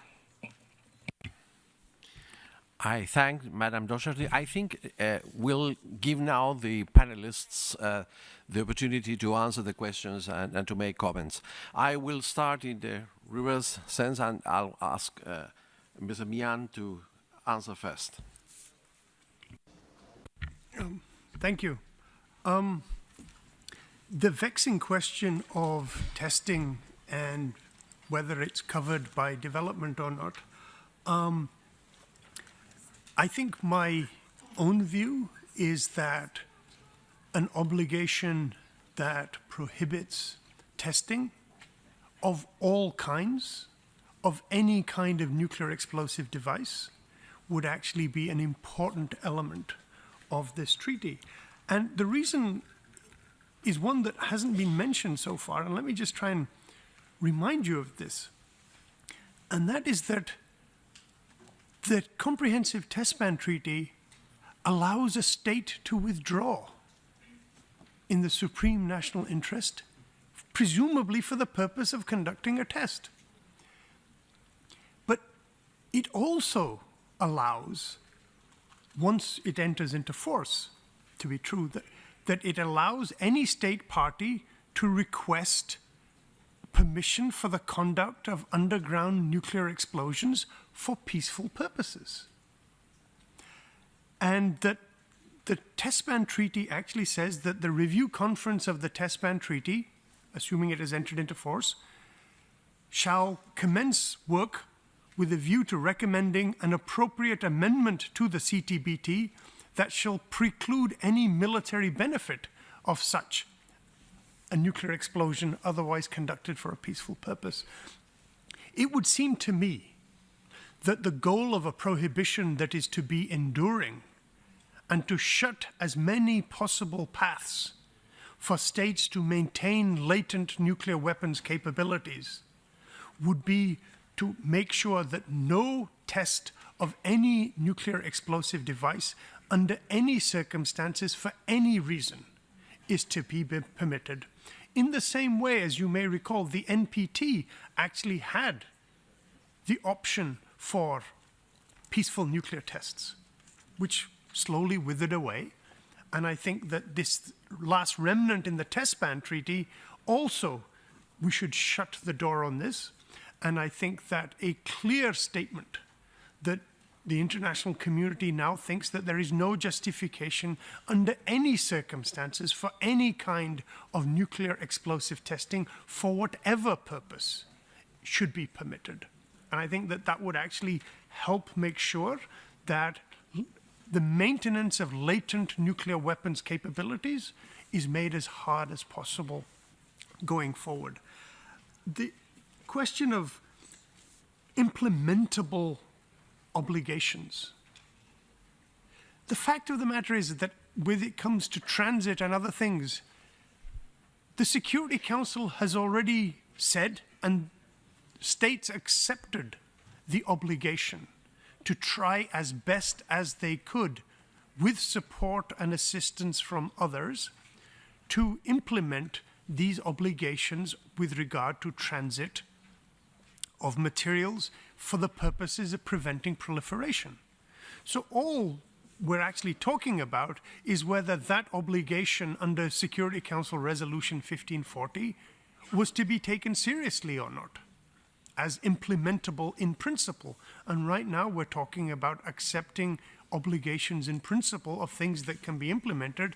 And given that that obligation has already been accepted in the past, no new implementation obligation is as such required. So I don't think that we're suggesting imposing new kinds of obligations that are somehow intrinsically unimplementable because they've never been discussed before. So the obligations of preventing transit, transshipment, and financing for the purposes of preventing the proliferation of nuclear weapons have already been accepted as implementable in principle, and a process has been created to try and implement them. So all we're talking about is taking that process further towards its logical conclusion. I would add one other observation from the discussion, and that is with regard to the question of the Chemical Weapons Convention and comprehensiveness and scope. If I had been asked in advance what should be in the Prohibition Treaty that would make it as hard as possible for states to make nuclear weapons, I would say there should be a ban on the production of nuclear weapon usable material for any purpose. Because no matter, as our colleague from Ecuador observed, knowledge about the existence of nuclear weapons now exists in the human community and is not likely to disappear. The challenge will be to take away the capacity to turn that knowledge into a weapon of mass destruction. And the key material base for nuclear weapons is the highly enriched uranium and plutonium, which is the nuclear in nuclear weapon. This is why this is the core of dealing with the Nuclear Non-Proliferation Treaty obligations, to manage the production and stockpiles of nuclear weapon usable material, and a prohibition on nuclear weapons to be as effective and enduring as possible should take upon itself this question of the engagement of what happens to the production and stockpiles of nuclear weapon usable material. You take those usable materials away, it becomes enormously more difficult for anybody to make a nuclear weapon, no matter how much they know. And I'll add to this that if you look at the countries that are part of this process of negotiating a ban treaty, none of them actually make highly enriched uranium or separate plutonium. So no new obligation is actually being taken upon any state that is party to the ban now. No non-weapon state that is here actually produces highly enriched uranium or separates plutonium, even for a civilian purpose. The only non-weapon state in the world that actually has a plutonium separation program is Japan. And that is a source of great concern among many countries about the proliferation implications of that plutonium separation program. So if you're serious about not taking on substantive new obligations, but making it a robust prohibition, then one could do worse than follow the example of Iran, which has actually said that it will not separate plutonium and that it will not make highly enriched uranium, as evidence of its commitment not to seek nuclear weapons. It actually is part of what we would hope to see in a fissile material cutoff treaty, but there is no reason that we could not expand it, not just for weapons purposes, but for all purposes, as part of the obligation to make the prohibition of nuclear weapons as enduring as possible. Thank you very much. Gauhar? Thank you. Just very briefly on the testing, at the risk of repeating myself, there already is at least one legally binding instrument that prohibits not only nuclear weapon test explosion, but also any other nuclear explosion. That's the Central Asian Nuclear Weapon Free Zone. It does reference the CTBT, and then it does specifically prohibit any other nuclear explosion. So on the subject of using already existing legal formulations, hopefully that could be of some help.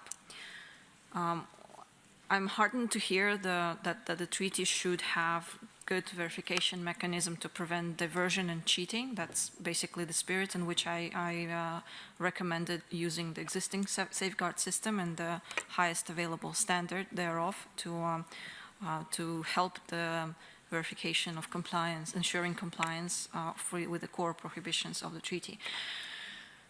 Once upon a time, there was a question whether requiring additional protocol comprehensive safeguards would mean that any state acceding should also be a party to the NPT. And it's a very good question. It's a difficult question in a sense. My personal take is that you don't have to require the state to be also party to the NPT as long as you have those verification requirements, right? You don't have to be a state party to the NPT to go to the IAEA and say, I would like to negotiate comprehensive safeguards and additional protocol thereof. So that, I think, in a sense, takes care of the problem of India and Pakistan. On the other hand, we'd have to be a bit more honest and clear about NPT universality then. You know, do we discourage then NPT universality? But presumably if India and Pakistan want to join the ban treaty and accept the provisions of the ban treaty, they will be disarming. So we that takes care of the problem of them having nuclear weapons, but out of the principle, India may not want to join NPT ever, even after they disarm and get rid of nuclear weapons. So I hope that answers that part of the question. The role of the IAEA, going further with this, in implementing verification, whether the IAEA Board of Governors would have a say. Well, yes, generally speaking, if you ask the IAEA to carry out verification under the new treaty, IAEA would have to act also in accordance with its statutes, so existing mechanisms apply. I personally do not see any particular problem with that, as far as at least implementation of safeguards is concerned. Going forward, when you look in when the need comes for the verification of disarmament and elimination of nuclear weapons, that would be the big decision time. Do you ask the IAEA to do that part of verification as well? It would mean a number of things. The IAEA would have to develop that kind of capability, and you would ideally want to start doing that a bit earlier. The IAEA would need money to do that. So a lot of things will have to happen with the IAEA for it to be able to verify that part of the task. Or you would have to establish a new verification body to deal specifically with the verification of elimination of nuclear weapons. And that will have to be decided together with the nuclear weapons possessors. Because again, it's my strong belief that it would be impossible in their absence right now to make that decision, be like, okay, we're going to do this, this, and this, and when it comes time to eliminate and verify that elimination. On the subject of implementable provisions, I would support that. I think it would be advisable to stick to including provisions that are clearly implementable, and on the issue of things like financing, and including prohibition of financing and verification of that, would be important to consult other bodies that have dealt with these things. And the Financial Action Task Force is one body that comes into mind in particular. There's merit in consulting with them how they have dealt with the issue of counter-proliferation financing, for example, how well that is being implemented, how well that can be verified, so that these negotiations don't step into a terrible quagmire and give again food for those outside the negotiations to say this is just not serious. The parties didn't take into consideration actual real-time, real-life problems, and so that's just kind of the word of caution on that. Thank you. Thank you, Gahar. Mr. Moyes, could I remind, well, you are the last panelist to intervene, the question posed by Madame Docherty concerning environmental provisions. Thank you.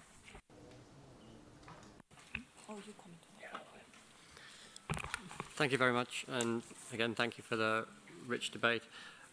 Just as it was in my mind on before I go to Bonnie's question on environmental remediation, the issue of financing. I mean, I think the perspective from many working in civil society has been that pressure on the financing of weapons producers and pressure on the investment in those weapons producers has had a very powerful mobilizing force, and has not just had an impact on investment decisions and therefore choices people make about where they spend their time, what sort of activities they spend their time on as companies, and whether certain prohibited weapons are actually what they want to be building. But it's also been an ongoing process of public outreach and public engagement, and I think that's also very, very important because it helps to maintain the life of the treaty also. So recognizing there are certain technical complexities sometimes to articulating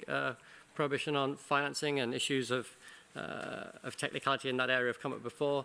Still, a broad sense of prohibition in that area would be, I think, fairly straightforward for states to follow up on through their ongoing process of work. In terms of positive obligations more generally, I feel this is really an issue where in the sort of tradition of more recent humanitarian disarmament instruments, it's been recognized that as well as prohibitions, you needed practical action to effect change on the ground and to address the humanitarian problems that have been caused. And in many ways, there's, I think, a legal principle rather at stake here that given that nuclear weapons clearly cause disastrous humanitarian effects, and that's been the starting point for much of our discussion and much of the movement to this process, then having the provisions that also speak to those humanitarian effects and try to respond to those humanitarian effects is very, very important. So I think stepping away from having concrete obligations in those areas would in some ways be a step backward from the sort of gains that have been made in the legal architecture of recent weapon prohibition treaties. And in many respects, I think the forms of approach taken in those instruments represent quite good analogies for the issues of, say, environmental remediation in relation to nuclear weapons. They recognize that states have a responsibility to clear up contamination effectively that's caused by the use of prohibited weapons, and they provide a framework for organizing that work. So a responsibility bearing upon the affected state, and I can come back to that, bearing upon the affected state to assess and prioritize the problem that they're faced with, take measures to reduce the risks, which could include warnings, establishing warnings, and helping to keep people away from the most dangerous areas. Monitoring the situation, establishing national plans to organise the work, and practical measures, of course, to clear contamination or to isolate contamination. And in the case of nuclear weapons, of course, none of this is in any way simple as a practical task. We know from working in the world of conventional weapons that even dealing with those issues is not simple, and there's a great deal of complexity here. But still, the broad idea that there is a responsibility to undertake those processes, which will never be sufficient to remove entirely the humanitarian impact, but the broad responsibility to undertake that with the provision of international cooperation and assistance to support that work, I think would be an important continuation of the trajectory of humanitarian disarmament instruments. It does raise questions, these issues of affected state responsibility. I think these provisions in the Mine Ban Treaty and in the Convention on Cluster Munitions really build upon the responsibility of a state to protect its own population, but they also bring in a wider community with an obligation to provide not just financial assistance, but technical and other assistance to that work. And even if the challenge can seem very daunting, I mean, I'm thinking here of Lao PDR in relation to the problem of cluster munitions, which is a very high level of contamination. In that context, working under this arrangement where the state has taken on the responsibility of taking action, I think there's been significant impact on the provision of resourcing and the driving of activity in that context. So even states faced with large challenges can benefit from these kinds of structures. Thanks. Well, thank you very much for that. I have 7 requests for the floor from states and 3 requests from representatives of the civil society. I believe that if we proceed fast, presto rather than adagio, we might use appropriately the time we have. So with this cautionary note, I give the floor to the distinguished delegation of Brazil. Thank you, Mr. President. And thank you for the panelists for the very interesting points they have been raising. Some delegations raised important points with regard to the scope of prohibitions, and would like to make some comments on that. The future treaty has a clear goal. It's systematization of nuclear weapons. But it's not only limited to that. There is also an important legal component. We are talking about a legally binding instrument which provisions will bind states to obligations and reiterate their rights. We need to deal with future scenarios and craft an instrument that is effective to tackle different aspects, bearing in mind our ultimate goal, which is a world free of nuclear weapons. In this regard, we believe that the inclusion of elements like testing, assistance, and transit are not secondary to our goal, but are essential elements to make the treaty effective. Of course, verification is an essential element when dealing with elimination of nuclear weapons, but we believe that the establishment of an adequate scope for the prohibitions is what really guarantees the success of the treaty. Verification is the way of assuring that our commitments are fully complied. But if these obligations are not comprehensive enough, there is no verification mechanism that could make the future treaty really effective. Some delegations also raised the issue of being part of the NPT as a precondition to be part to the Ban Treaty. As we have stated before, we believe it's important to make a clear and strong reference to the NPT, and particularly related to Article 6. Nonetheless, the inclusion of being part of the NPT as a precondition to accession to the treaty could create some problems, as one of the panelists raised just a few moments before. And moreover, we should remember that what brings us here today is not the concern about non-nuclear weapon states' compliance with the NPT obligations. We believe we have clearly demonstrated our commitment and credentials with regard to the non-proliferation regime. The process is essentially about dealing with a particular kind of weapon that is unlawful and implementing Article 6 of the NPT. Thank you. I thank the distinguished delegate from Brazil, and now I give the floor to the distinguished delegation of Ireland. Thank you, Mr. President. And as many delegates have said, I think this innovative move to have these interactive discussions today has been very, very helpful, certainly to my delegation, and all thanks to the panel both this morning and this afternoon, which has been very useful. I think when I introduced my proposals yesterday, I said that they were just that, proposals, and that we were open to exactly this kind of exchange and this type of expert advice. On the testing issue, we had said that we had understood that development could perhaps encompass it, but we had concerns about a loophole in terms of not having a specific prohibition. I think there's been some very useful and helpful exchanges on that, including some expert advice from Mr. Zia Mian on the panel, which has clearly indicated that there are, and when it comes to nuclear weapons, types of testing that are perhaps not captured by development. And I think he and Gauker make a very strong case for including testing specifically in the prohibitions. Though, of course, we restate our full acknowledgement of the key role of the CTBT and CTBTO. But I think that discussion has been really helpful and useful, as has the expert advice that the panel was able to bring to our considerations of this. Similarly, we had an open question around the word assistance and whether this needed to be unpacked to include sub-elements, including perhaps specifying financing. And I think since we raised that yesterday, we've also had some very good exchanges from delegates, also from civil society yesterday, and again from the panel today, which has been very helpful in clarifying the importance and significance of that prohibition. Again, very, very helpful to my delegation. The other one where we had some questions and ideas was around the effective prohibition on stockpiles and how to deal with the issue of stockpile destruction. I think this has also been very well covered, so making really good progress on those areas.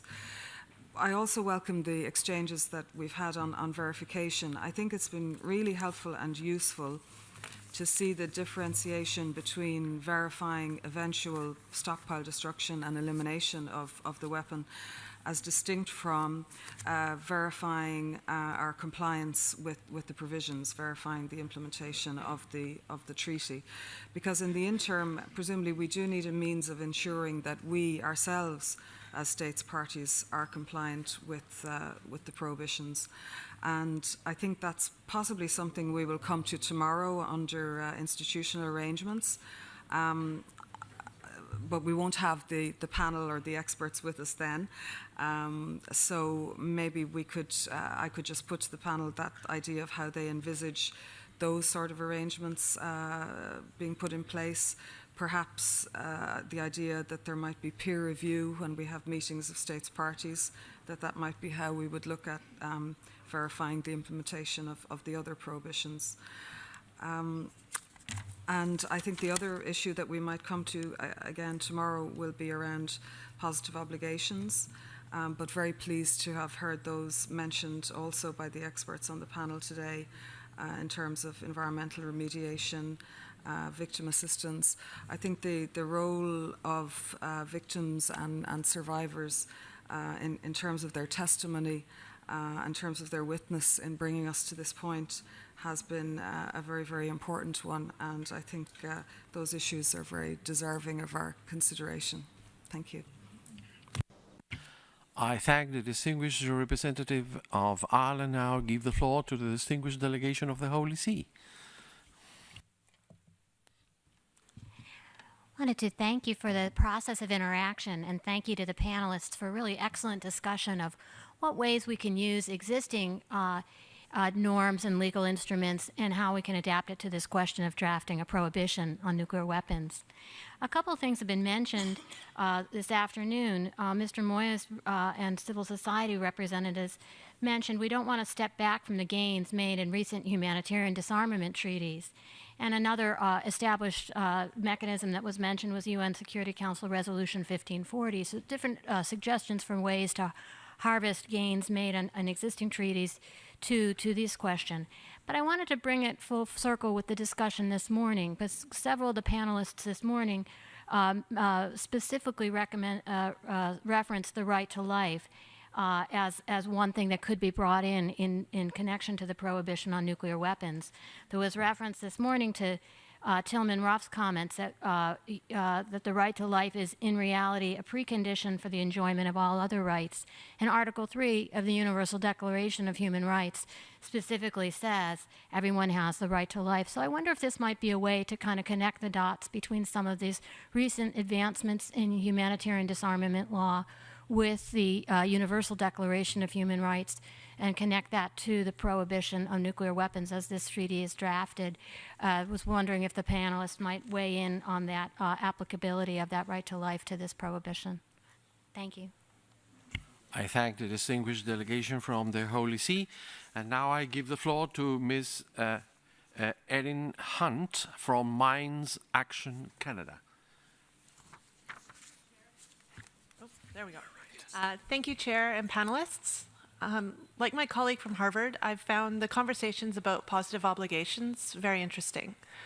Prohibitions are crucially important to building a better future for us all, while positive obligations, especially the positive obligation regarding victim assistance, will be crucially important for building a better future for the individuals who have been impacted by nuclear weapons detonations. That desire to build a better future for all and for those impacted has been the basis of a number of very successful humanitarian disarmament treaties. In particular, I'd like to touch on the conversation thus far about victim assistance provisions. I am pleased to see so many states speaking to this particular positive obligation and hope to hear from more as the week progresses. There are precedents for the inclusion of victim assistance in other successful humanitarian disarmament treaties. All states participating here are states parties or signatories to one or more of the Mine Ban Treaty, the Convention on Cluster Munitions, or the Convention on Rights of Persons with Disabilities. This indicates that in this room, there is widespread acceptance of the basic responsibilities which would underpin victim assistance provisions in the treaty. With that in mind, and recalling the comments from the delegation of Austria earlier this afternoon, regarding relying on what we have already achieved, I'd like to hear from both states and the panelists on how can this treaty build or expand on existing disarmament treaties in terms of victim assistance or more broadly. Thank you. I thank Ms. Hunt, and I now give the floor to Mr. Tim Wright from International Campaign to Abolish Nuclear Weapons. Thank you. Thank you, Mr. President. In our statement yesterday, we said that an unambiguous, comprehensive prohibition on nuclear weapons would be essential if we're to succeed in establishing a truly effective global norm and powerful stigma against these weapons. We believe that all parties to the treaty must fully reject any role for nuclear weapons in their military arrangements. My question is, how do we ensure that the prohibitions are expressed in such a way that it would be impossible for a state party to claim that nuclear weapons remain essential for its security? Are the panelists confident that a simple formulation of prohibitions, similar to that used in the treaties banning other indiscriminate weapons, would be sufficient to preclude such a possibility? Or would something additional be necessary to address the particular problem of so-called extended nuclear deterrence arrangements? It seems to me that allowing such a doctrine to continue in any way would greatly undermine the treaty, even defeat its purpose. I'm mindful that the South Pacific Nuclear Free Zone Treaty, that is the Treaty of Rarotonga, has failed to establish a complete regional norm against nuclear weapons due to the regrettable fact that Australia, as a state party to that treaty, has continued to claim that nuclear weapons are indispensable for its security. Notably, the Rarotonga Treaty does not include a prohibition on the use of nuclear weapons by states within the zone, nor a prohibition on assistance, encouragement, or inducement of use, which perhaps can explain this fundamental deficiency. But I raise this issue because earlier this week we heard one delegation argue that any ban would need to be compatible with its continued reliance on nuclear weapons. I would be grateful for your views on this. Thank you. I thank Mr. Wright for his intervention, and I will pass now the floor to the panel, and this time we'll start with Gauhar. Right, thank you.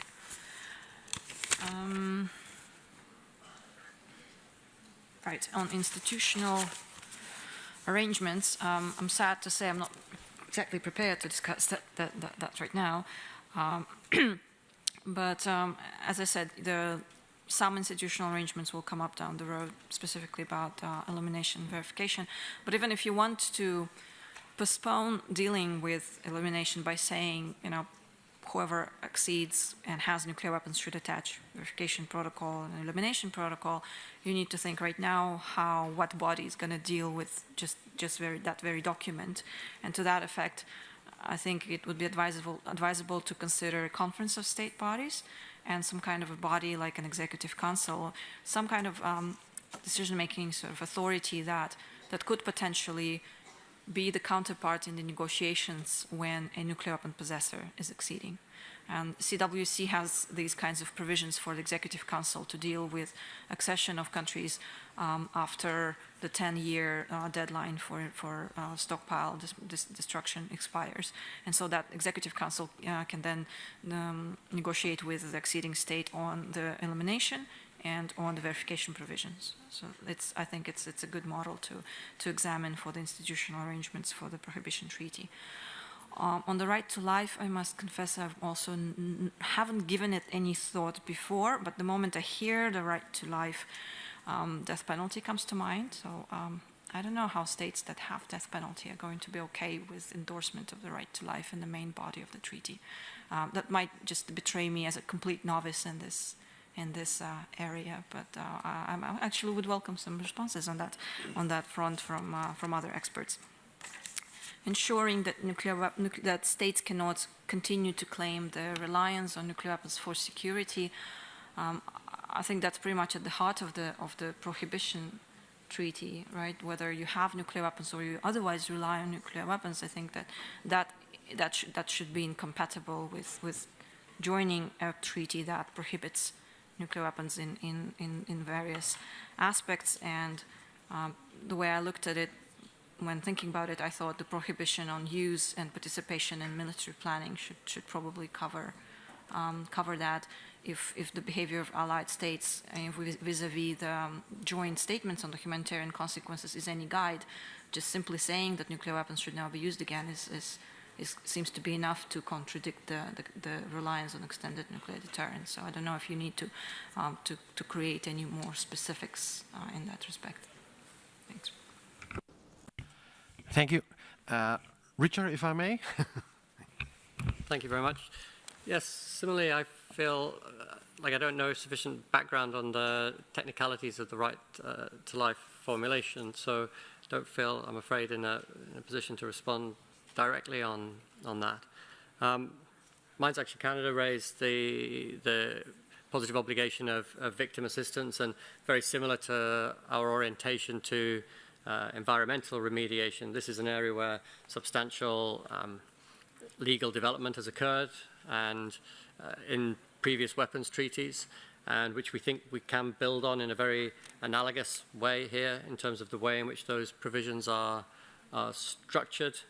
I think it's important as well, given the very, very powerful active participation and engagement of survivors in these processes, that as well as seeing in those people the humanitarian motivation, we also see an obligation to put in place practical structures that recognize the experiences of victimization in the face of nuclear weapons and the long-standing challenges that populations have faced in that respect. So I think taking on legal recognition that survivor populations deserve assistance towards the full realization of their rights is very significant. And as to maybe the issue of indigenous community rights, where we see a pattern historically, at least, of violence in areas where populations really had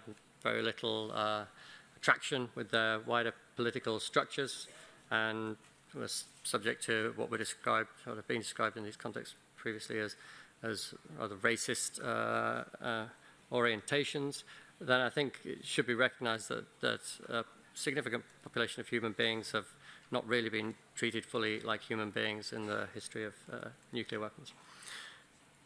In terms of the issue of military arrangements, I find it extremely difficult to see how claiming the vital security need for nuclear weapons can be compatible with membership of the treaty. I mean, not just in terms of probably the practical implications of that for the prohibitions, but also for the whole spirit and purpose of the treaty. I mean, I feel that asserting that the weapons are fundamentally necessary for your security just doesn't seem to be compatible with the idea that they should be prohibited. So I struggle to see how that can really hold as a position. I mean, as has been indicated, I think there might need to be some more specification of what particular activities it is of partnership arrangements that are directly contrary to the treaty. But I think that broad security orientation does not really fit with a weapons ban treaty. Thank you.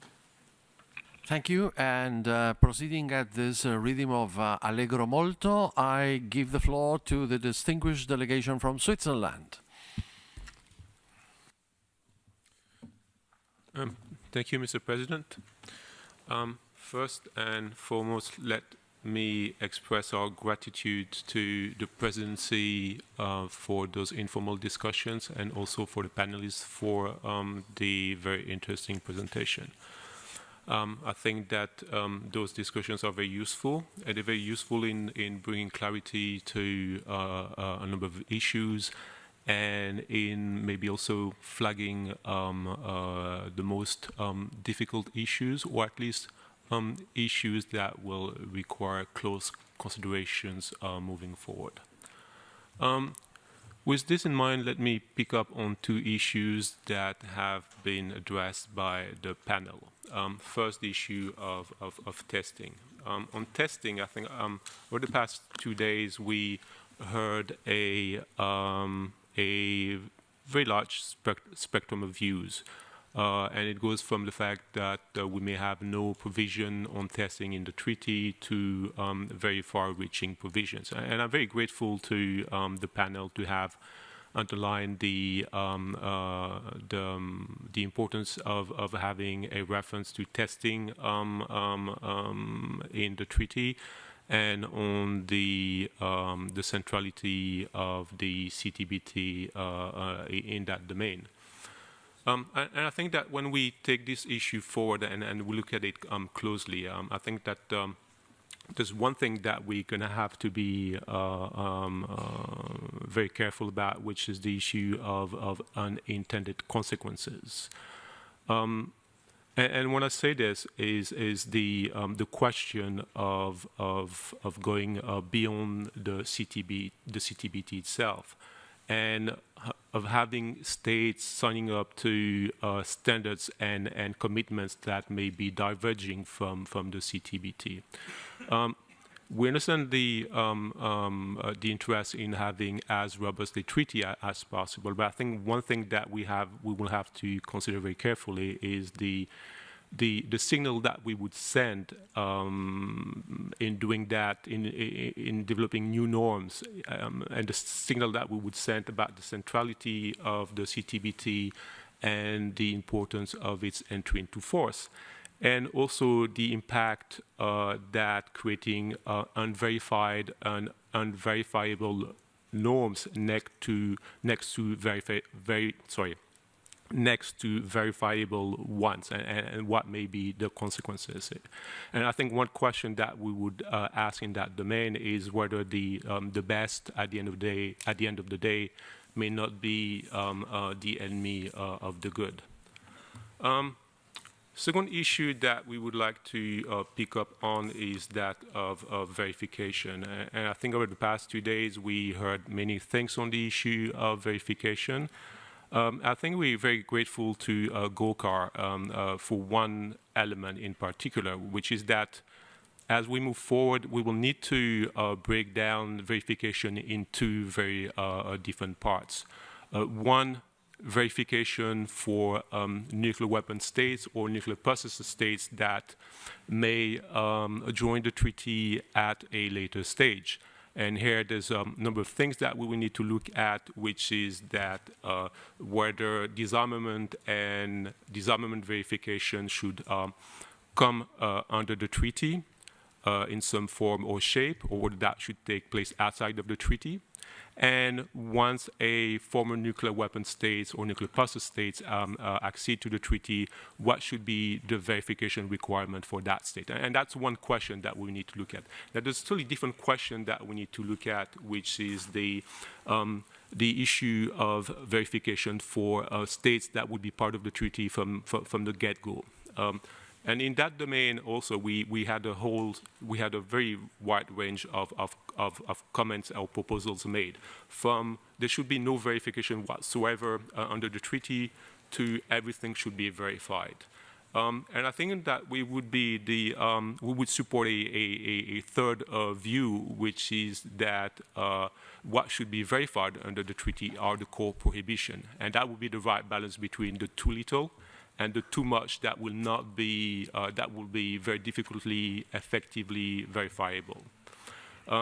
Verifying the core norms, I think, would be very important if we want the treaty, the ban treaty of the time, to become a treaty that becomes significant and that takes a central place in the international system. And I think that, as others have flagged, we don't need to reinvent the wheel. We have instruments we can rely on to do this, and that would be the mechanisms developed by the IAEA. And for the treaty to be as strong as possible, I think we would support the idea that the notion that the highest possible IAEA standards should apply to the treaty.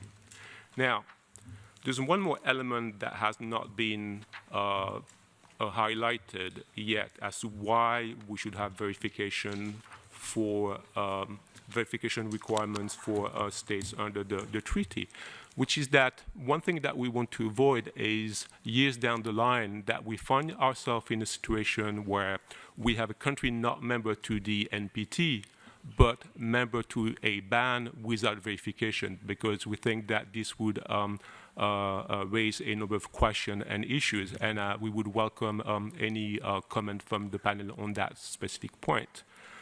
If there's one element that we certainly pick up from the discussion and the points made, is that one thing that we need to look at is to have a very clear understanding of how the IAEA works and what would be required to articulate a link between the ban treaty and the IAEA, and how would that work in practice. I think that's something that we should be able to overcome, in the sense that if we look at the nuclear weapons free zones, they all create that link between the verification requirements and the IAEA itself. I will stop here, and again, all my thanks to the panel and the presidency. Thank you.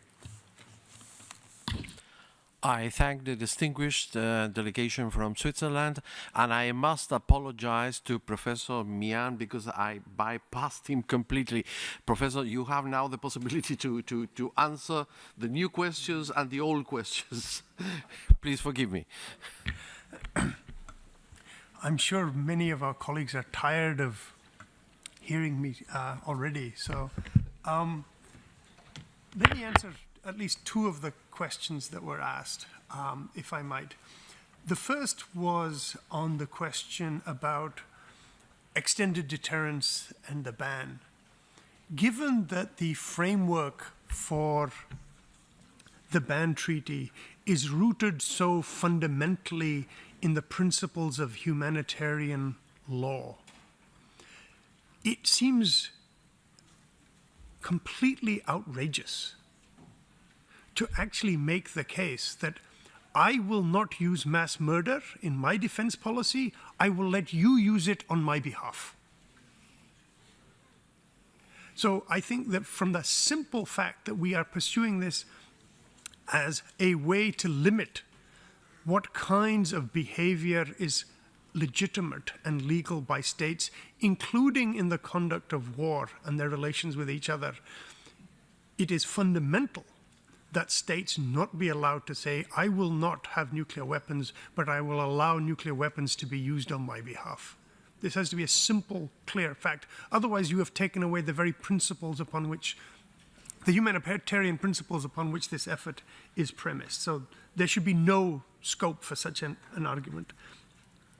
On the question of non-weapon states, non-NPT states joining the ban, and how do we deal with this kind of structure of verification and of institutional arrangements to deal with that kind of setting, I think the issue that we face there is that if a state outside the NPT, and right now they are weapon states, the 4 weapon states which are outside the NPT, if they wish to join the ban treaty, then they will have to go through the same structure of verification of the elimination of their nuclear weapons that the states within the NPT, the 5 permanent members of the Security Council, the 5 nuclear weapon states of the NPT, would have to go through also to demonstrate that they have actually met the obligations of the ban treaty, which is not to have nuclear weapons, not to possess them, not to stockpile them, etc. So I think this question of how to deal with states that seek to join if they have weapons has nothing to do whether you are already a member of the NPT or not. That is an issue that is to be dealt with in the process of what is the mechanism by which a weapon state can join the ban treaty and provide the comprehensive assurances that are required that it is in the process of meeting those core obligations in a transparent and irreversible and accountable way. And so I think that is something that is absolutely necessary to discuss, but it doesn't have to be resolved right now in the process of making a decision that this is the process that we are setting in place. Let the process actually develop in due course. And I think that the real challenge that we face in thinking about this is that when we get to the point of having discussions with weapon states about possible accession, right? There are going to be still those who do not choose to join. So far the discussion has all been about weapon states wanting to join at some stage and how do we let them join.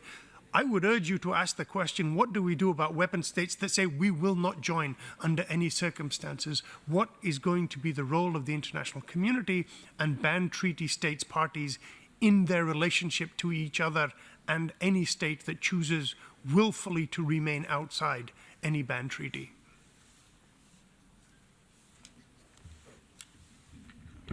I thank Professor Mian, and so now I will give the floor to the distinguished delegation from Thailand.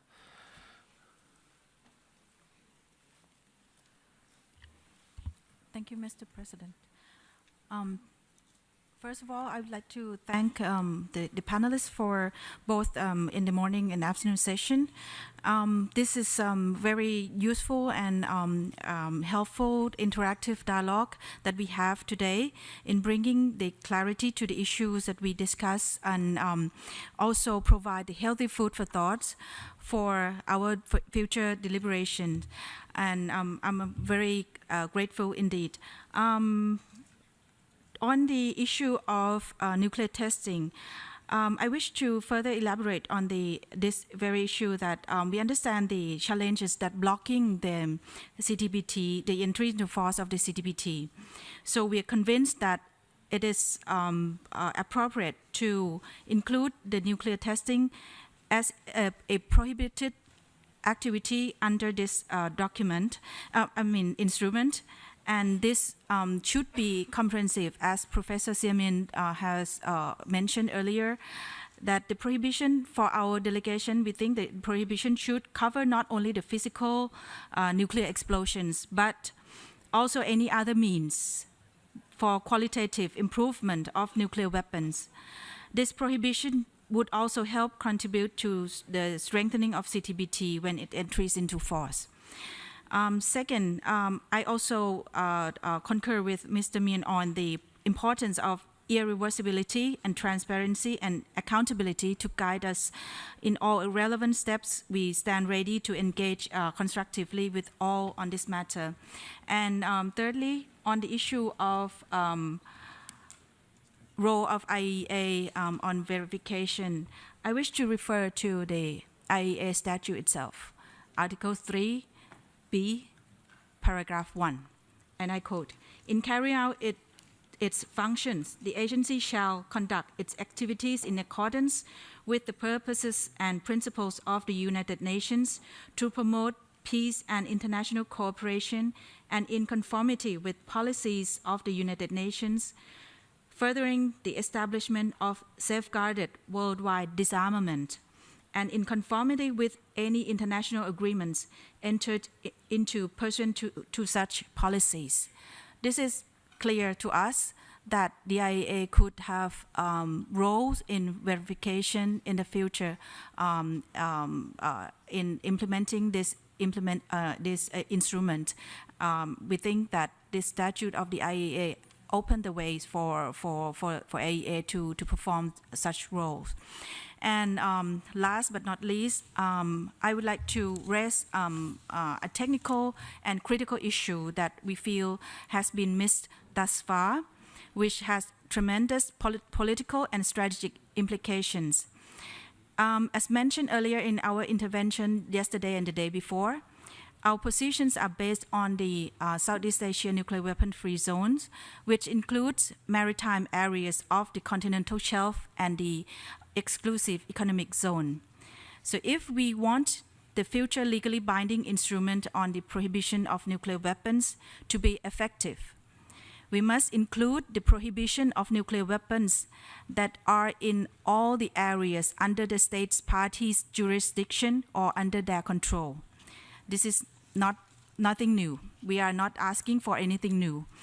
Actually, this is a standard clause in any modern disarmament treaties. Chemical Weapons Convention has it. Biological Weapon Convention has it. CTBT, or the Mine Ban Convention also include weapons that are under the state party's jurisdiction or control.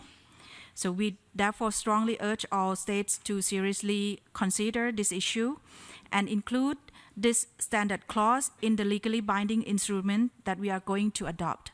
Thank you, Mr. President. I thank the distinguished delegation from Thailand, and now I give the floor to the distinguished delegation from South Africa.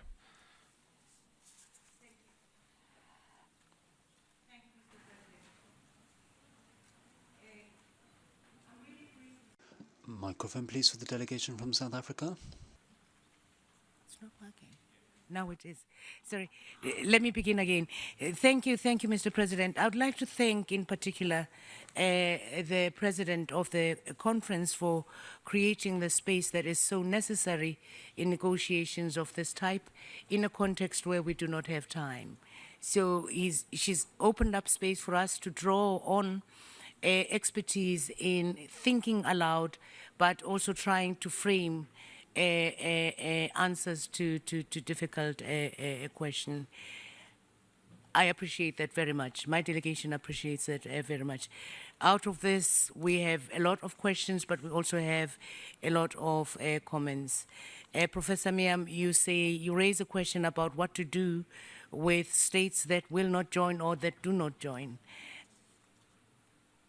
Could you give guidance as to how this is managed in a manner that doesn't erode the credibility of the Berne Treaty? while not undermining also the seriousness of it. We had a discussion about whether accession should be based on membership of the NPT or not. What's emerging here is that what's critical really is that we're all subject to the same structure of verification. What matters is how we implement the instrument once it comes into force. We will give further thought to that. The issue of positive obligations with respect to whistleblowers, I think it's something that we need to give careful thought to and see how that is framed.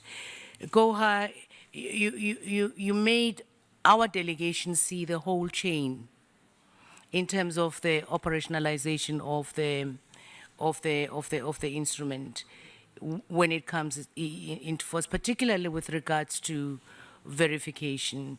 And there are strategic considerations that have to be taken into account. And my delegation will apply its mind together with my capital on that. That was very, very useful for us. Questions have been raised about the issue of definitions. And again, it seems to me that we might be able to resolve this without delaying. I'm mindful of the fact that we don't have the luxury of time that other instruments have had to be negotiated. We have a very, very short period, but also we don't want to lose the alignment of forces, as it were, in terms of where we are globally. So Jorge reminds us that the NPT doesn't have definitions.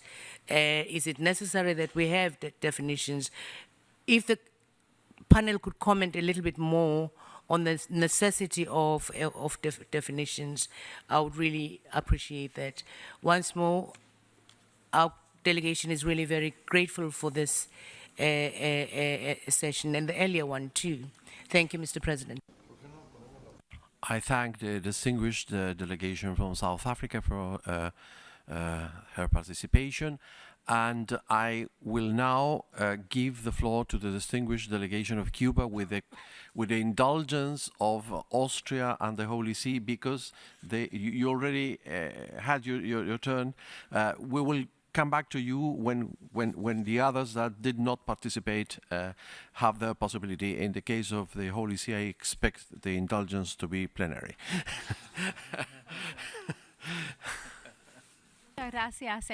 Thank you very much, Chair. My delegation would also like to echo previous speakers by thanking the members of the panel, and thank you particularly for your explanations and your information. It's genuinely been extremely illuminating, shed light on a great many issues that we need to mull over in depth going forward. We would like to flag a concern that we have pertaining to how the treaty will address relationships and links between states parties to the instrument and those states who at the end of the day decide not to accede to this instrument. We are of the view that any relationship or any ties that exist between state parties and non-state party, any forms of cooperation, must be pursued in such a way that it fully respects the provisions established within the instrument we're working on. Amongst the provisions that my delegation need to be included in the prohibition section, we would state prohibit any activity pertaining to military preparations or other use of nuclear weapons. Some delegations have raised points about whether they will be able to maintain military alliances or cooperations if such language or such provisions appear in the treaty. And we need to chew further that thought in order to make it very explicit that there shouldn't be cooperation along such lines, such military cooperation, with members who are not states party to the treaty, and when that cooperation or that relationship runs counter to the principles of the treaty. I look forward to the panel's views on that potential approach. I'd like to thank the distinguished delegation of Cuba for their statement. Says the chair, I give the floor now to the distinguished delegation of Egypt. Egypt, you have the floor. Thank you, Mr. President. Regarding this matter, we would like to highlight some points. First of all, in our view, it's very obvious that the strategic objective of any international agreement or treaty is universality.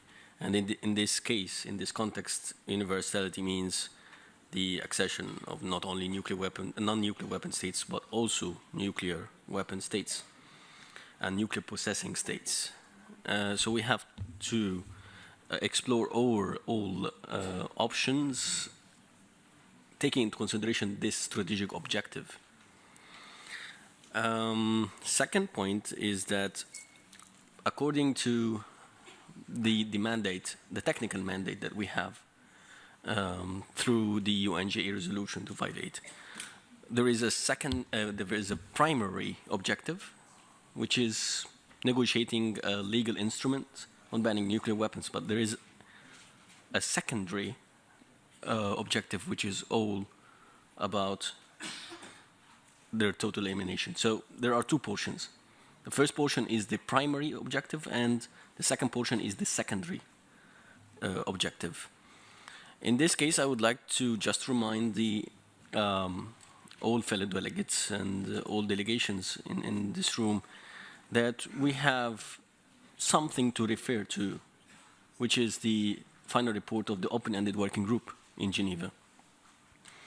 I will quote some extracts from the report, which would help us in brainstorming, and it can be considered as food for thought indeed.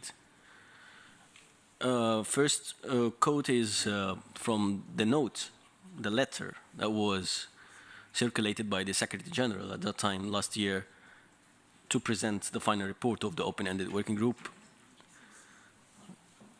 He said that we should touch upon such issues, including transparency measures related to the risks associated with the existing nuclear weapons. Moreover, within the report itself, we have other very important issues to highlight. The working group also recommended that states should consider implementing as appropriate the various measures suggested in the present report that could contribute to taking forward multilateral nuclear disarmament negotiations. Another important extract is from the annexes. On the issue of phases for elimination, a specific, I quote, a specific sequence of phases for the elimination of nuclear weapons were identified. A, taking nuclear weapons off alert. B, removing weapons from deployment. C, removing nuclear warheads from their delivery vehicles.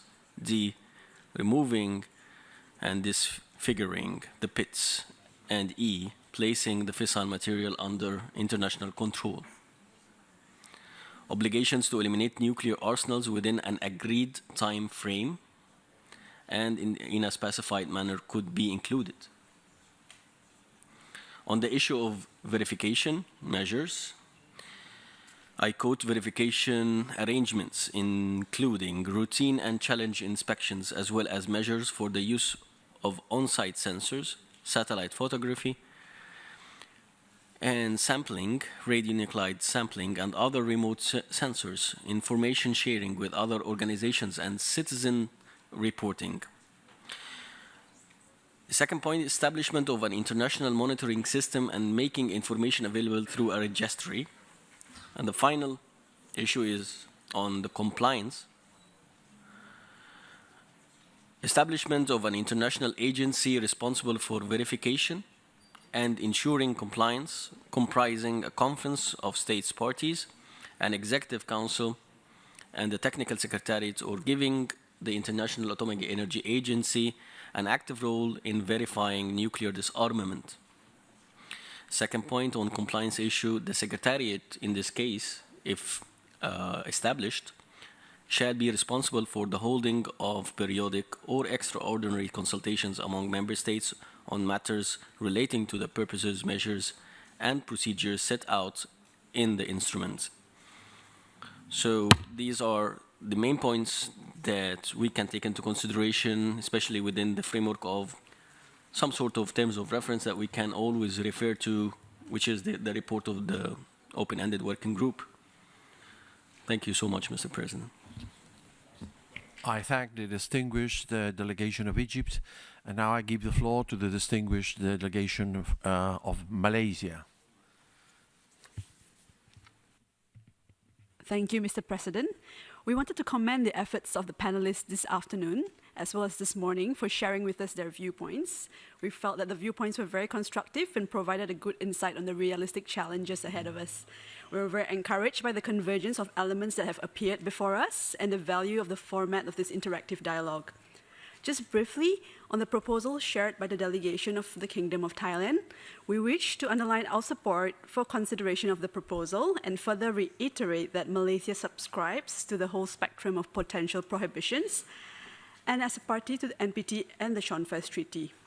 As the Schonfest Treaty include elements that are unique to our region regarding the zone of application, which includes continental shelves and EEZ of contracting parties, among others, we welcome views from the floor on the best way to factor these elements in the core prohibitions in a legally sound manner. As a legal treaty, prohibitions have to come with commensurate ability to ensure that it can be enforced and add to legal norms, which have been the premise of our contribution on core prohibitions. Therefore, it is important that we have clear and firm legal language to reflect the elements that we have converged on in the core prohibitions. As such, we look forward to hearing other views and contributions from the panelists and delegations that could be further considered. I thank you. I thank the distinguished delegation from Malaysia, and I will give the floor. I'm sorry, we're short in time. The last participation will be from PAX, Ms. Susie Snyder. I intend to wrap up afterwards before allowing the President to take again the podium. Madam Snyder, please. Given the lateness of the hour and my eagerness to hear the response from this excellent panel, I'll cede the time. Thank you. I thank you very much for your considerable contribution to the success. Well, I will be very, very, very brief. This has been a complete success, I believe.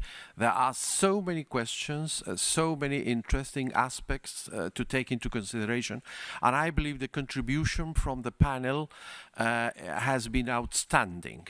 I think, well, the distinguished members of the panel are advised that they will not be spared by the delegations. I'm sure they will come to you, and I believe that we'll have to organize a sequel for this interactive session that reflects what we want to have in this kind of exercise: an active participation, a salutary exchange of views between the delegations and the academia, and I want to commend the participation from the representatives of the civil society. This has to be a democratic, inclusive exercise, and we're very, very, very happy with the outcome. But this is going to continue, so please be aware that there will be another session and other episodes of this saga. So with this, I just want to ask you to commend our panelists with a round of applause.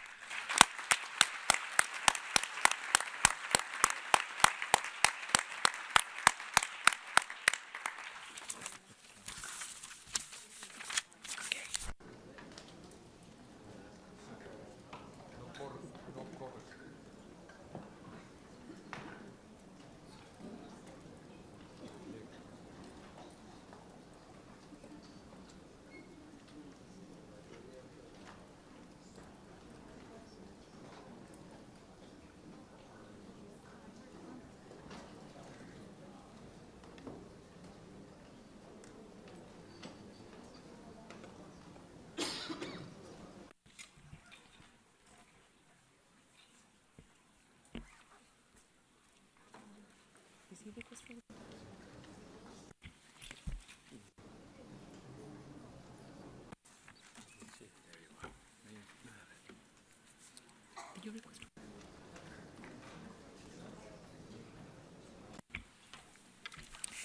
Distinguidas y distinguidos Distinguished delegates, I would like to share with you how extraordinarily pleased I am, what a delight it has been to participate in this afternoon's work.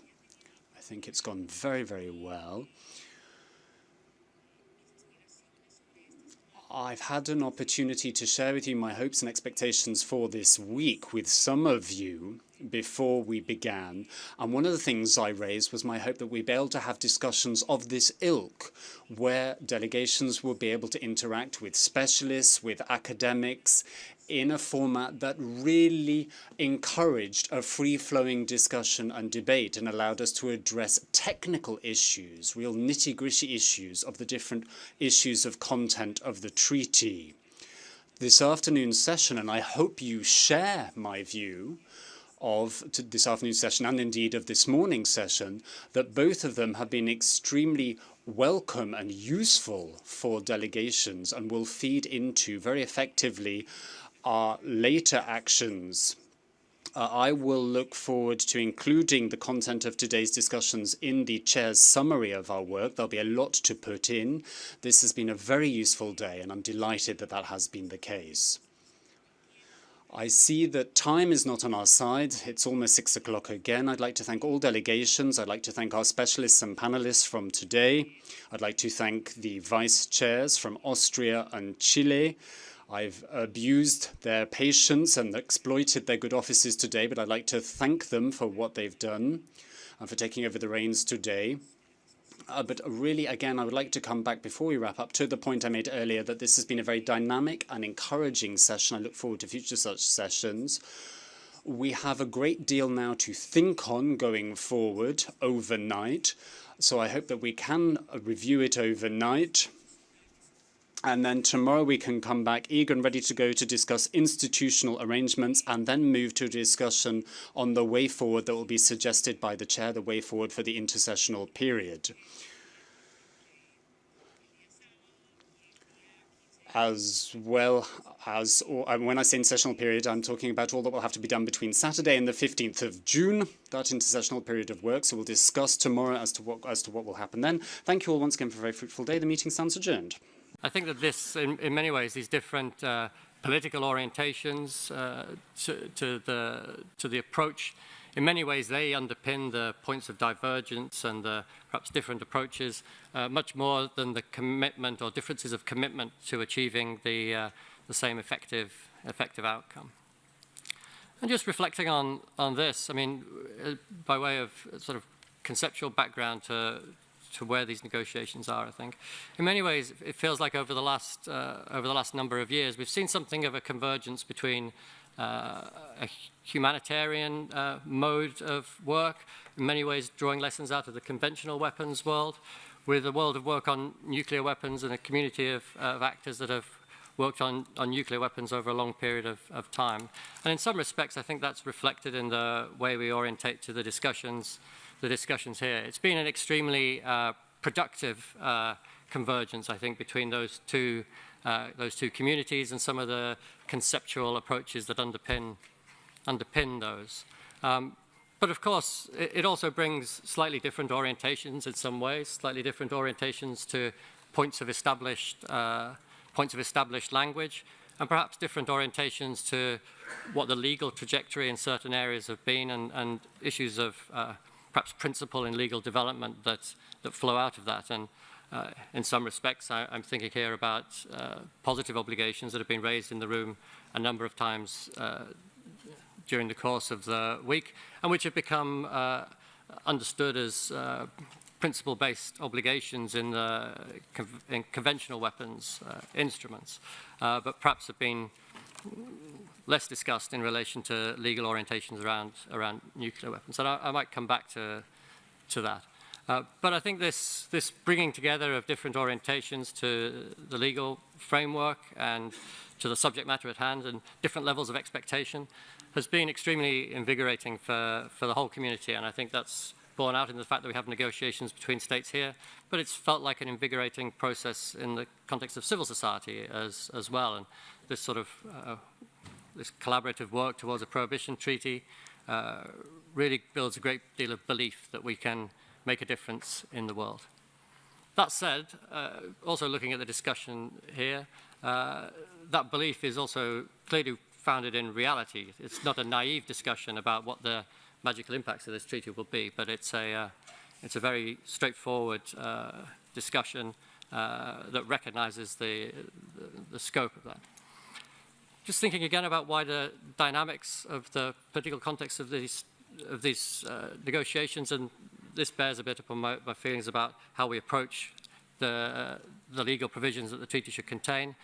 We clearly have a fantastic political opportunity at the moment, and I feel that there's clearly some anxiety as well that window of opportunity may close, and this in a way affects how we approach the level of complexity in the treaty. I think that affects whether such things as positive obligations, whether we feel there is enough time to develop them fully here, or whether bringing them into this definition of nuclear weapons in the NPT, and there are significant dangers perhaps in defining nuclear weapons here in terms of the narrative function that will be told, not in terms of the authority of this group to do that, but because we know that certain actors will perhaps perpetually claim that that definition was not formulated in the correct way. So I think there's a range of sort of political and sort of negotiations issues bound up in that area.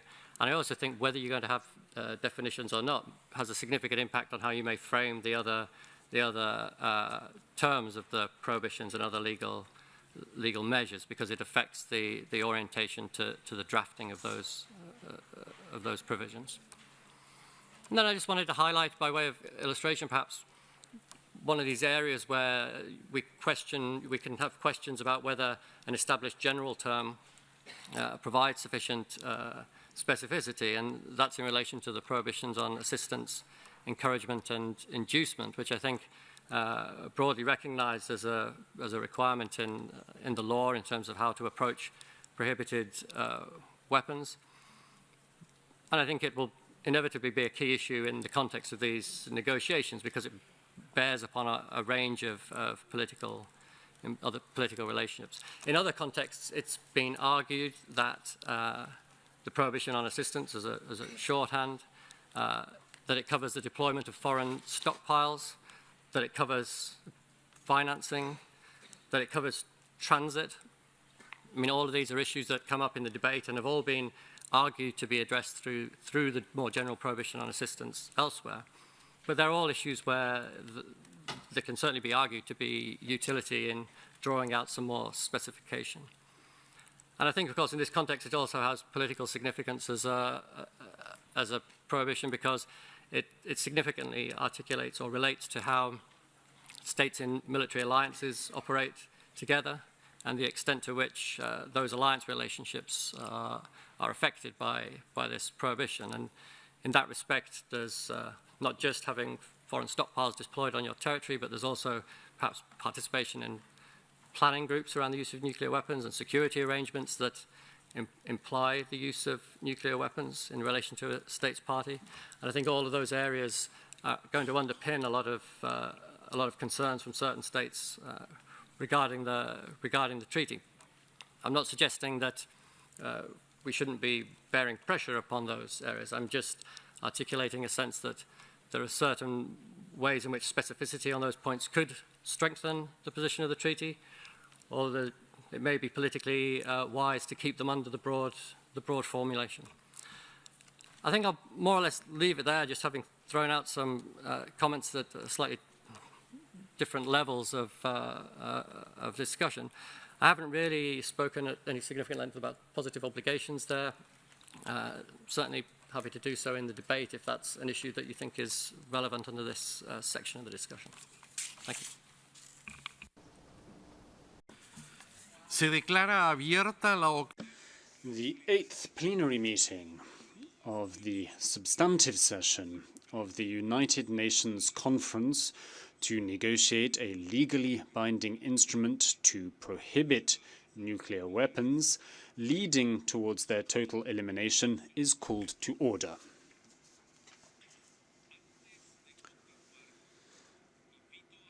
I would like to ask the conference to turn its attention once again to agenda item 6 before we proceed with the rest of this afternoon's agenda. Agenda item 6 is entitled Election of Other Officers.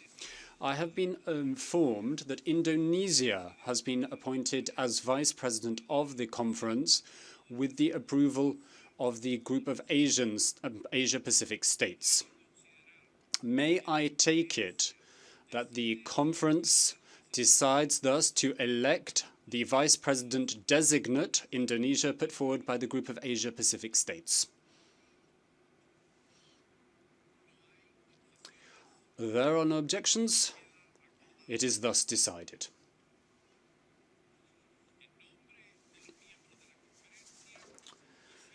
On behalf of the members of the conference, I would like to take this opportunity to convey my warmest congratulations to our Vice President from Indonesia upon his election. The conference will now begin its second interactive dialogue on core prohibitions. Prohibitions, effective legal measures, legal provisions and norms. The meeting is suspended. And now we go into the informal setting. Allow me first to extend a warm welcome to our three panelists joining us this afternoon. Mr. Richard Moyes from Article 36, Mrs. Gauhar Muhatsanova from the Center for Non-Proliferation Studies, and Mrs. Zia Mian from Princeton University. I will 10 minutes to provide remarks and comments on the Microphone, please, for the chair. Effective legal measures, legal provisions and norms. I now give the floor to Mr. Richard Moyes from Article 36. I expect I pronounced your name correctly. Thank you. You did pronounce it perfectly. Thank you. Thank you very much, Mr. Vice President. Well, it's a pleasure to be speaking to delegates here today. It was a very rich discussion in the morning, and as has just been suggested, it ranged across a wide area of the core provisions of a prohibition treaty. So, in introductory comments, I'm just going to perhaps provide some broad framing remarks and point to a few areas of specific interest, and then we'll see how the discussion develops, because a lot of the different themes have come up in different ways already. I mean, overall, reflecting on the discussion here, it feels like it's been an extremely rich debate over the course of the week, and there's a clear sense that states in the room are negotiating the same treaty. It's basic activities that are going to be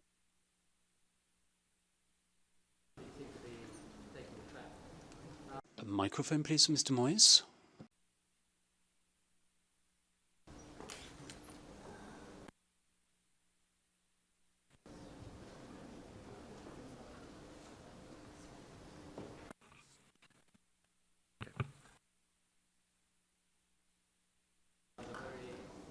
Apologies, but we still cannot hear Mr. Moyes. I'm afraid the interpreters apologise, but we still can't hear the speaker.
There seems to be a technical difficulty, and we are expecting to correct it in about 5 minutes. But you could move here. Now let's try. Yeah, try. It's working. Yeah. Try. Has the cyber attack finished?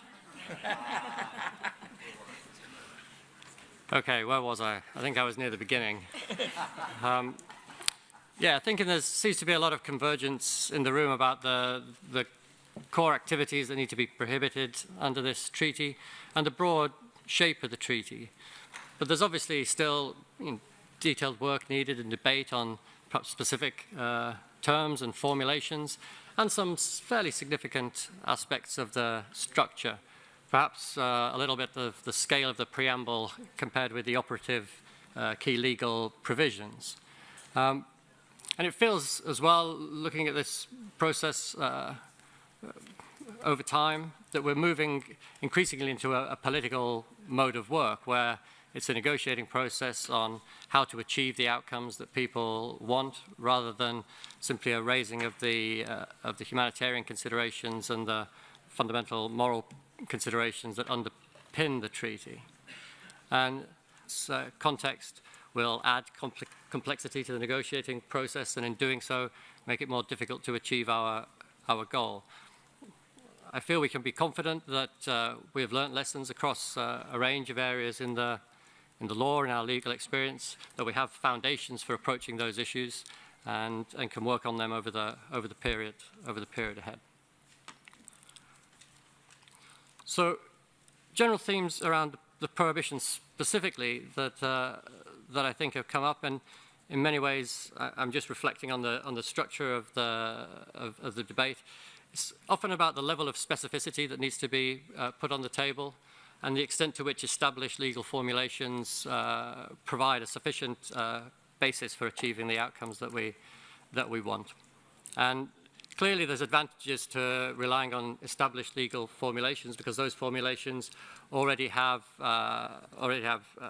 an established authority, and they may be significantly more difficult for external actors who will be critical of this process. They'll be more difficult for those external actors to challenge. But at the same time, there clearly may be areas where additional specificity is needed to address a particular issue that is raised by nuclear weapons that is not raised, that has not been presented by other weapons in the past. And I think that's one of the themes of the discussion here. And also, there can be utility and greater specificity where it gives clarity to something that has been ambiguous in the past. And by bringing clarity, it gives further strength to the treaty. Another issue, I think, that affects how the discussion relates to the negotiation of these different terms is clearly the relationship to other instruments, whether a particular formulation in here will have some bearing on another institutional framework, and that's clearly come up in relation to issues about testing and established instruments there. And I suppose that means there is some requirement to be sure in the negotiating process that any such anxieties in that area are resolved. And then another theme I just wanted to raise, which has not come up so much, but which I think in terms of the structure of the debate is likely to be very significant, is around issues of definition. And I think that I'm slightly wary of raising this because it can be a tricky area, of course. But I feel in some ways collectively that it may be useful to orientate this issue of definition in a very direct way if we're going to find a way to move efficiently through the negotiations. Whether or not there will be definitions is a significant factor. I think adding definitions to the treaty provides a lot of additional potential complexity, a lot of issues that can be moved out of the legal formulation, say in the prohibitions and the like, can come to life again in a definitions article. And of course, it also fundamentally affects how external actors may orientate to the treaty, because, as we've heard, there is no